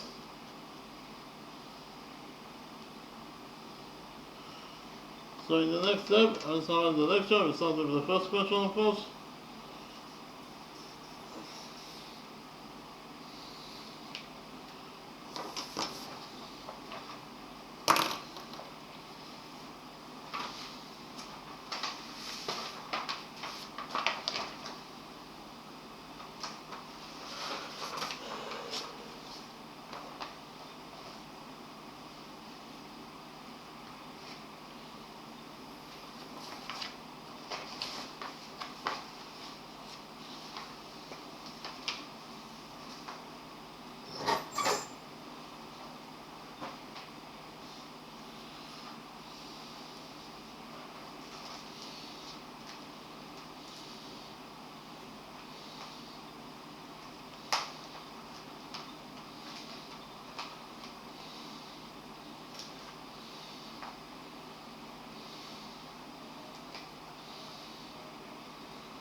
the first question, our test is to find out there are this big rectangle AEF QH. So in the domain we have the big rectangle AEF QH. Inside this big rectangle we have those two circles. The radius of this whole circle is 5. The radius of this medium circle is 6, and the radius of this big circle is 8. Again, our task is to find out the area of this big rectangle AFQH. So first of all, we know that all the angles inside the rectangle are right angles. So those 4 angles are all right angles. Here we implemented rule 1. According to rule 1, a tangent to a circle is perpendicular to the radius drawn to its point of tendency. I explained only one time how we can implement rule 1 in our drawing, and then I did it without any explanation, because we can implement rule 1 a lot of times in our drawing. So we take, for example, this medium circle with radius QB that is equal to 6. The radius QB is drawn to point B, that is the point of tendency of tangent HQ with this medium circle. And whenever your radius is drawn to the point of tendency, then tangent HQ will be perpendicular to the radius BQ.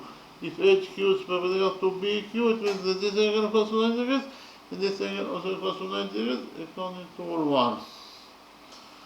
So in the next step, we implement rule 1. Here, this angle equals to 90 degrees, and this angle also equals to 90 degrees according to rule 1. Likewise, this angle equals to 90 degrees, and this angle also equals to 90 degrees according to the same rule 1.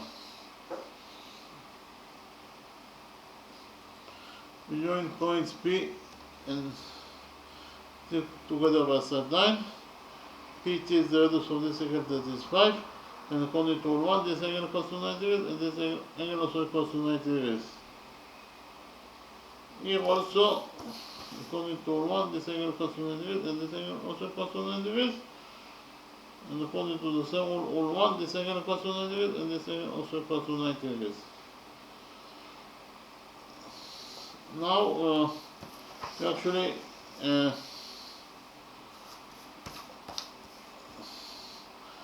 extended, we join points S and L together by a straight line. SL is the radius of the big circle that is equal to 8. Again, I repeat again that those circles are the both right angles according to rule 1. And inside this quadrangle SYQL, we have 1, 2 3 angles, and therefore this 4th angle must be equal to 90 degrees inside. Likewise, inside the upper quadrangle CFYS, we have 1, 2 3 angles, and therefore this 4th angle must be equal to 90 degrees inside. So if we found out that the big angle CSL equals to 90 degrees plus 90 degrees, that is 180 degrees. And we know that any angle that is equal to 180 degrees inside is defined as a straight line. So CL is a straight line. CL is a straight line. CL in total equals to 8 plus 8, it is 16. And quadrangle, therefore, shape ACL edge is a quadrangle because it has 4 sides, 1, 2, 3, 4. And inside this quadrangle ECL edge we have 4 triangles, and therefore quadrangle ECL edge is a rectangle.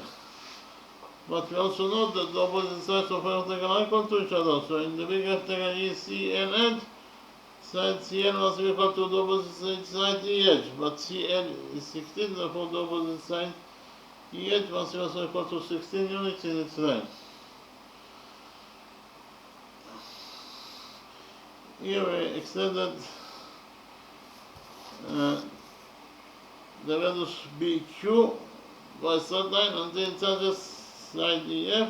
We define the touching point of the extended radius BQ with side EF. This point is point Z. By doing this construction, we can deduct quadrilateral EZBH. Inside quadrilateral EZBH, we have 1, 2, 3 right angles, and therefore this focus area must be equal to 90 degrees in its size.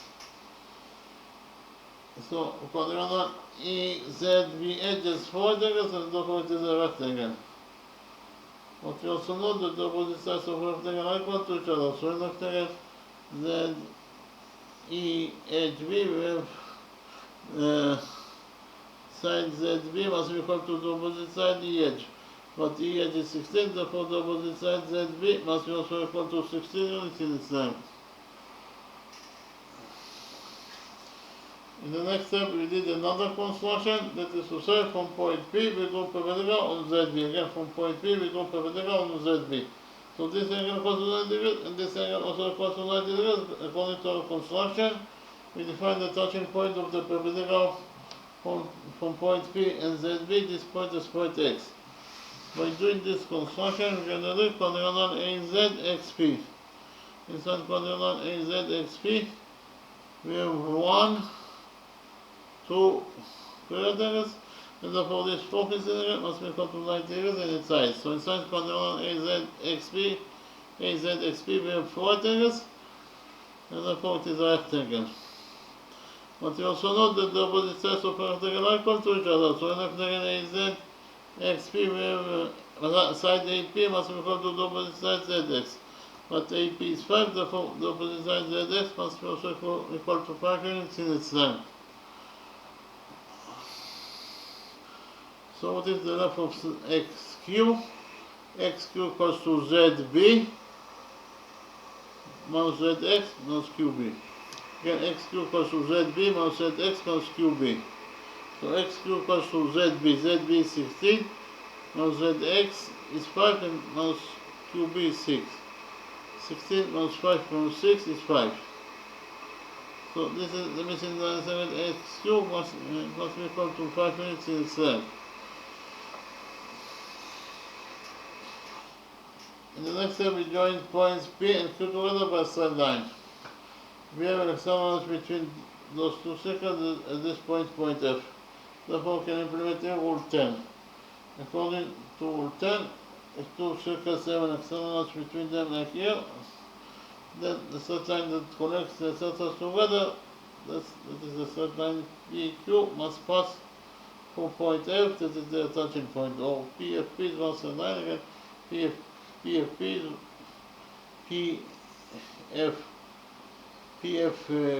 is one straight line. Again, PFQ is one straight line, according to rule 10. If PFQ is one straight line, it means that PQ equals to PF plus FQ. So PQ equals to PF, that is 5, plus FQ, that is 6. So total PQ equals to 5 plus 6, that is 11. In the next step, I copied this right triangle PXQ in a new page, and we implemented the Pythagoras theorem on this right triangle PXQ. So okay, this is the right triangle PXQ. This is a quote from the domain. We already found out that PQ equals in total to 5 plus 6, that is 11. So the product PQ equals to 11 units instead, XQ is equals to 5. So in this right triangle PXQ, according to the Pythagoras theorem, PQ square equals to PX square plus XQ square. PQ is 11, therefore PQ square is 11 squared, that is 121. And it is equal to PX square. PX is the missing sign, so we leave it as it is, plus XQ square. XQ is 5, therefore XQ square is 5 squared, that is 25. So in total, we found out that 121 equals to PX square plus 25. Here we subtracted 25 from this equation, and we found out that 121 minus 25 is 96. So 96 equals to px squared. 96 is 16 times 6. Therefore we substitute 96 by 16 times 6. So 16 times 6 equals to px squared. Here we took out this equation and found out that px equals to the square root of 16, that is 4. Inside the root we left only with 6. So px equals to 4 times square root of 6 units in itself. This is side px that is equal to 5 times square root of 6 units in itself. We already found out that APXZ is a rectangle. We know that the opposite sides of a rectangle are equal to each other. So in the rectangle APXZ, side PX must be equal to the opposite side AZ. But PX is 4 times square root of 6. Therefore the opposite side AZ must be also equal to 4 times square root of 6 units in itself. In the next step, we join points Q and S together over a straight line. Here we can implement rule 10 because we have epsilons between those two circles at point J. According to rule 10, the straight line that connects the circles together, that is actually the straight line QS, must pass through the attaching point, that is point J, or QJS is one straight line, and QJS is one straight line. According to rule 10, if QJS is one straight line, it means that QS equals to QJ plus JS. So QS equals to QJ, that is 6, plus JS, that is 8. So in total, QJ equals to 14 units in itself. In the next step, we did another construction, that is to say from point Q, we do perpendicular on CL. So, and you find the touching point of the perpendicular from point Q and CL, this point is point H. By doing this construction, we get there quadrilateral QHLB. Inside quadrilateral QHLB, we have 1, 2 triangles, and this 4 pieces must be equal to 90 degrees in its size. So inside quadrilateral QHLB, we have 4 rectangles, and therefore quadrilateral QHLB is a rectangle. But we also know that the opposite sides of a rectangle are equal to each other. So rectangle QHLB, side QB must be equal to the opposite side HL. But QB is 6, therefore the opposite side HL must be equal to 6 units in itself. What is the length of this short line segment SH? SH equals to SL, that is 8, plus HL, that is 6. 8 plus 6 is 2. So SH equals to 2 units in its length. And the hypotenuse QS is 14. So in the next step, I copy the right entire QSH in an page and implemented on it the Pythagoras theorem. So this is the right triangle QSH, as the point from the original domain. In this right triangle QSH, QS squared, that is the square of the hypotenuse, equals to SH squared plus HQ squared. QS is 14, therefore QS squared is 14 squared. QS is 14, therefore QS squared is 14 squared. This is 196, and it is equals to SH squared. SH is 2, therefore SH squared is 2 squared, that is 4, plus OH squared, QH squared. QH is the missing side, so I'm going to limit it is. Here we subtract the 4 from this equation, and we found out that QH squared equals to 196 minus 2 is 192. So in total, we found out that 192 equals to QH squared. 192 is 64 times 4. So in total, we found out that QH squared equals to 64 times 3. Again, 192 is 64 times 3. So in total, we found out that 64 times 3 equals to QH squared. Here we took out all this equation and found out that The square root of 64 is 8, so inside the root we have to leave 3. So today we should find out that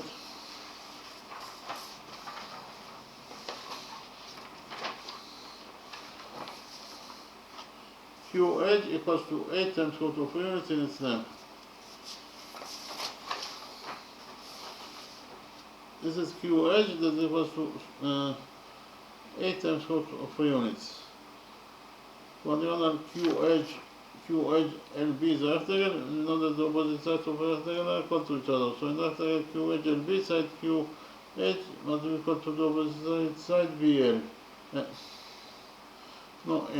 Actually here we have in rectangle, actually found out that quadrangle ZCSQ is a rectangle because it has 4 right angles. So in rectangle ZCSQ, QH must be equal to the opposite side ZS, but QH is 8 times square root of 3, therefore the opposite side ZC must be also equal to 8 times square root of 3 units in its length. Here we already found out that CF equals to S, and CF equals to 8 according to the rule that the opposite sides of a rectangle are equal to each other. So in rectangle CF SY, side SY must be equal to side CF, but SY is 8 because it is the radius of the big circle, therefore the opposite side CF must be also equal to 8 units in its length. Our task is to find out the area of this big rectangle EFQH. So the area of the big rectangle EFQH equals to the width of the rectangle times the length. The width of this rectangle is EH and the length is EF. So total the area of rectangle EFQH must be equal to the width EH times the length that is EF. EH is 16 and EF in total equals to EH EF in total equals to EA plus AZ plus ZC plus EF. So total the area of rectangle EFQH equals to 16 and EA is 5, AZ is 4 times square root of 6, ZC is 8 times square root of 3, and CF is 8. So this expression in total equals to 586 plus 47 square units in its size. So she found out that the area of this big rectangle EFQH equals to 586.47 square units in its size. So we finish with the first question. In the next step I presented to you the second question, and we solve the second question by using 2 different methods.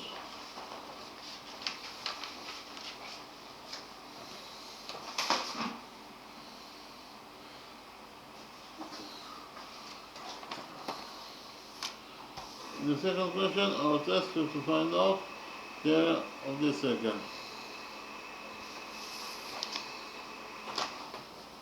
In the drawing we have a circle. This is rectangle. In the drawing we have a circle. This is side AB that is equal to 8 units in its length. This is side BQ that is equal to 6 units in its length. Again, our task is to find out the area of this circle. So here we implemented Rule 29. According to Rule 29, two triangles that subtend on the same arc are equal to each other. Those two triangles subtend on the same arc BC, therefore they are equal to each other. So if the size of this peripheral angle is alpha, then the size of this peripheral angle must be also equal to alpha, according to Rule 29. Likewise, if we focus on arc AP. Those two rectangles are both subtend on arc AP, therefore they are equal to each other and their sizes. So if the size of this angle is better, then the size of this angle must be also equal to beta, because they are equal to each other according to Rule 29. In the next step, I presented you Rule 13 and implemented Rule 13 in our drawing. I draw the center angle EOP and center angle EOP subtend of arc AP. Likewise, triangle AQP also subtend on the same arc AP, and according to Rule 13, the size of center angle EOP it must be twice as big as this center angle AQP that subtend on the same arc AP. So the size of this triangle is better, therefore the size of this center angle must be equal to 2 beta according to Rule 30. Likewise, we focus on this arc BQ. Okay, that center angle QOB that subtend on arc QB. Here we have triangle QAB that subtend on the same arc QB. Triangle QAB equals to alpha, therefore center angle QOB must be twice as big as this triangle that is subtended on the same arc QB. That is to say, it must be equal to alpha. In the next step, I define this angle QOP as x, and this angle AOB is y. Here we have the rule that around any point, the sum of the angles must be equal to 360 degrees.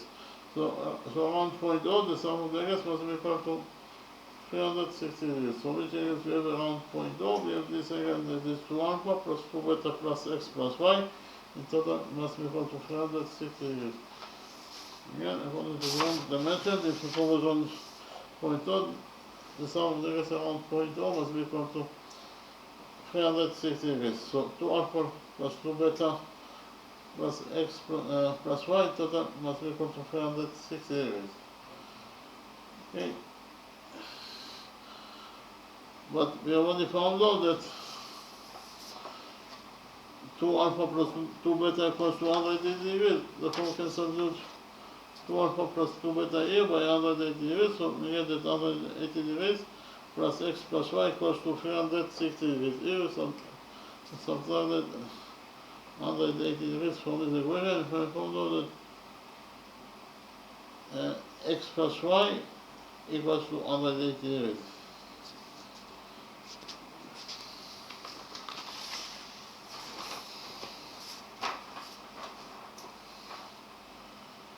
In the next step, I presented to you Rule 13, we implemented Rule 13 in our drawing.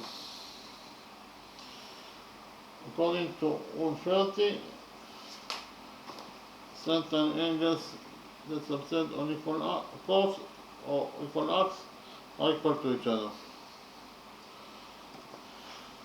So we can implement Rule 30 in our drawing. When it was in our drawing, we have center angle AOB and center angle POQ. So in the next step, I actually copied this circle to a new page. And I copied this center angle AOB that is equals to y and subtend on chord AB that is 8. I copied it in the new circle, and we did a construction.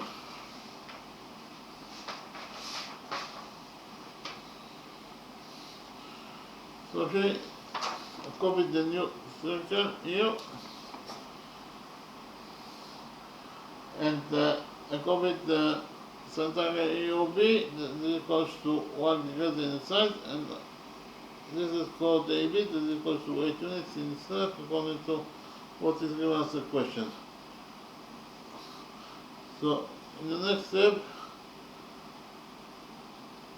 from point B I draw chord BC, and according to my construction, chord BC equals to 6 units in its length. So you can implement rule 6 because we have two center angles, that is center angle POQ and center angle COB. They are both subtend all equal arcs. RPQ equals to 6 and RCB also equals to 6, and because of the fact that those two center angles subtend on the equal arcs, they must be equal to each other in their sizes. So the side of this angle POQ is x, therefore the side of this center angle COB must be also equal to x degrees in its size according to rule 30.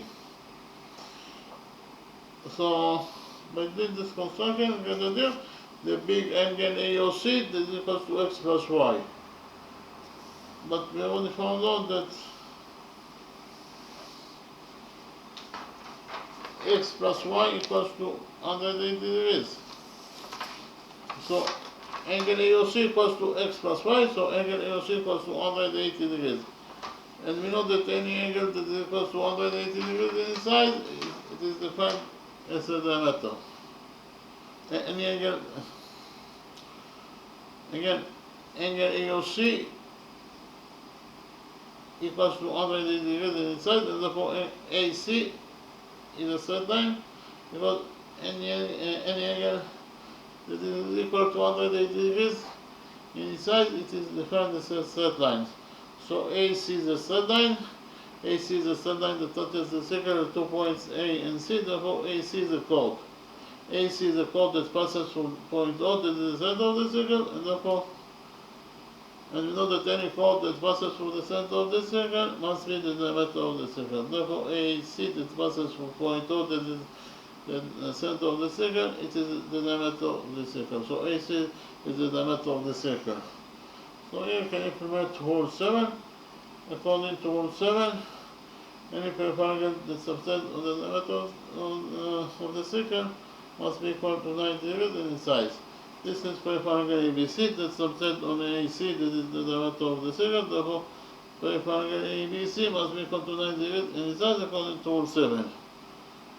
So the next step, I copy the right angle ABC in the new equation implemented on it, the bottom was shown. Okay, this is the right angle ABC that is coming from the original domain. AC is the diameter of the circle that is equals to 2R. AB equals to 8 according to what is one's equation, and BC equals to 6 according to our construction. In this right angle ABC, AC squared equals to AB squared plus BC squared. So AC is 12, therefore AC squared is 2R squared, that is 4R squared, and it is equals to AB squared. AB is 8, therefore AB squared is 8 squared, that is 64, plus BC squared. BC is 6, therefore BC squared is 6 squared, that is 36. So in total, we should find out that 4R squared equals to 64 plus 36, that is 100. So 4R squared equals to 100. Here we divided this equation by 3 and found out that R squared equals to 100 over 4 is 25. So R squared equals to 25. Here we took out this equation and we found out that R equals to the square root of 25, that is 5. So the radius of this circle, R equals the radius of this circle, R equals to 5. Our task is to find out the area of this circle. Actually, we know that the area of any circle is equal to pi times the radius of the circle squared, and therefore the area of our circle must be equal to pi times the radius of our circle squared. The radius of our circle squared is pi r squared. So the area of our circle must be equal to pi r squared. But r is 5, therefore r squared is 5 squared, that is 25. So total, we found out that the area of our circle is equal to either 25 pi square units in its size. So in terms of numbers, it is equal to 78.54 square units in its size. We finished with the first method. In the next step, I presented to you how to find out the area of this circle according to the second method.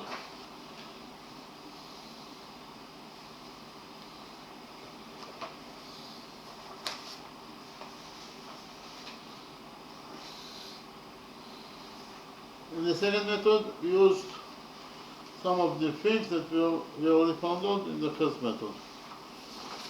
In the first method, we already found out that those two angles are both equal to alpha, those two angles are right angles. So we used it in the second method. So in this right angle A and B, this angle equals to alpha, this angle equals to 90 degrees, and therefore this third missing angle must be equal to 90 degrees minus alpha. Why? Because 90 degrees minus alpha plus alpha is 90 degrees, 90 degrees plus 90 degrees is equal to 180 degrees, that is the sum of the angles in a triangle. Likewise in this right angle PMQ, this angle equals to alpha, this angle equals to 90 degrees, and therefore this third missing angle must be equal to 90 degrees minus alpha, according to the rule that the sum of the angles in a triangle is equal to 180 degrees. In the next step, we prove that those two right angles are similar to each other according to angle similar rule. So why those two right angles are similar to each other? First of all, those two angles are both equal to alpha, therefore they are equal to each other. In addition, those two angles are both equal to 90 degrees, and therefore they are equal to each other. And finally, those two angles are both equal to 90 degrees minus alpha, therefore they are equal to each other. So we can prove that all the figures of this right angle A and B are correspondingly equal to the figures of this right angle P and Q, and therefore those two right angles are similar to each other according to angle similarity rule. And for the fact that those two right angles are similar to each other, we derive that side AB of the right angle A and B, or side PQ of the right angle P and Q, is equal to side AM of the right angle A and B, or side PM of the right angle PMQ. And it is also equal to side MB of the right angle AMB, or side MQ of the right angle AMQ. So today we found out that AM over PQ equals to AB over PQ equals to AM over PM equals to MB over MQ. AB is 8, PQ is 6, so today we found out that 8 over 6 equals to AM over PM. We divided both the numerator and the denominator of this number by 2, and found out actually that 8 over 2 is 4 and 6 over 2 is 3. So we found out that in total the 4/3 equals to AM over PM. You multiply both the numerator and the denominator of this number by A, and we found out that 4A over 3A equals to AM over PM. So what is the meaning of this equation? It means that this equation means that if AM equals to 4B, then PM must be equal to 3B. Likewise, those two sides are also equal to each other. This side we have 4/3 is equal to MB over MQ. 4/3 equals to MB over MQ. Here we multiply both the numerator and the denominator of this number by 3. We found out that 3B and that 4B over 3B equals to MB over MQ. What is the meaning of this equation? This equation means that if 4B equals to if MB equals to 4B, then MQ equals to 3B. So according to the equation, we found out that if MB equals to 4B, then MQ equals to 3B.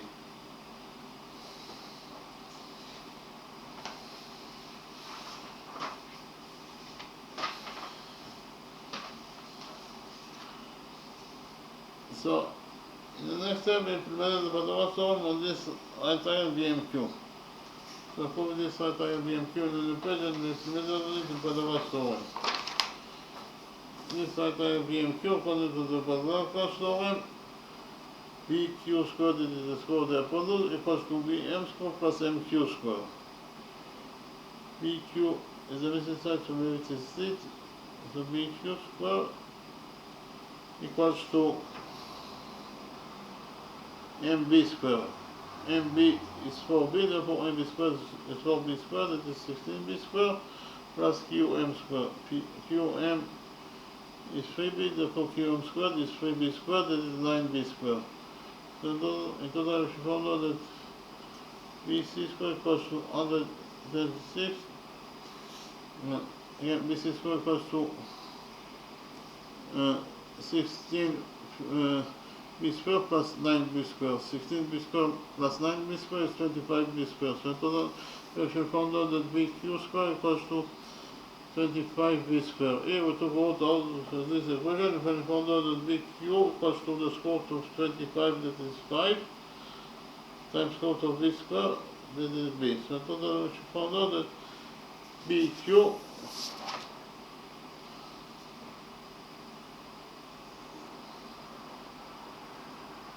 equals to 5B units in its length. In the next step, we calculate that the area of this triangle ABQ using two different methods. Then we get an equation that states that the area of triangle ABQ according to the first method must be equal to the area of triangle ABQ according to the second method. So in the first method, we calculated the area of triangle ABQ according to the rule that the area of any triangle equals to the base of the triangle times the height of the base over 2. We choose the base of SAQ, so the area of triangle ABQ equals to the base, will be equal to the base AQ times the height of the base, that is MB over 2. So according to the first method, the area of this triangle ABQ equals to the base AQ times the height of the base, that is BM over 2.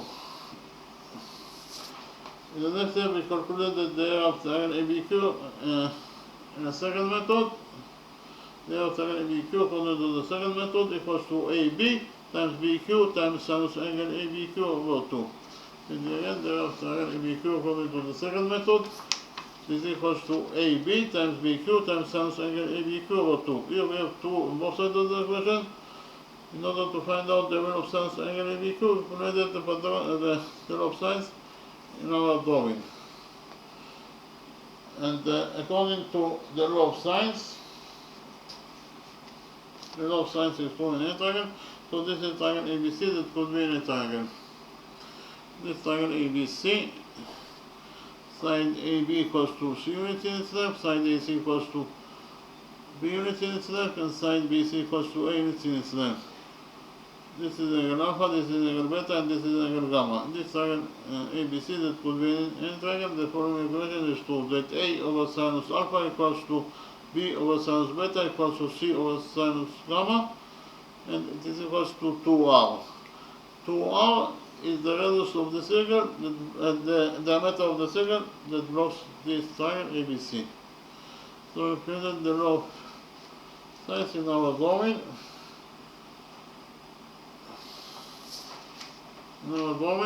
According to the law of sines, the following equation will be 2, that AQ over sinus angle ABQ equals to 2R.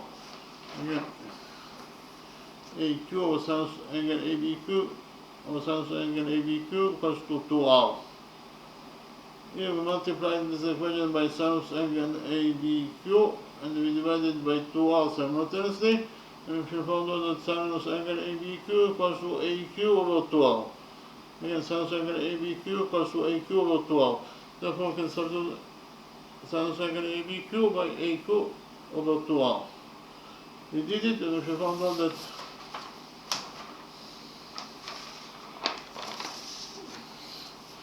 AQ times BM equals to AB times BQ, and sinus angle ABQ is AQ over 2R.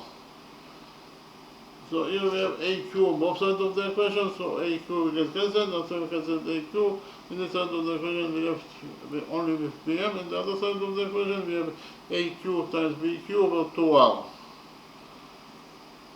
Here we multiply this equation by R, and then we divide it by BM, and we actually found out that R equals to AB times BQ over 2 times MB. AB is 8, BQ is 5B, and BM is 4B. So total we found out that R equals to 8 times 5B or 2 times 4 times 4b.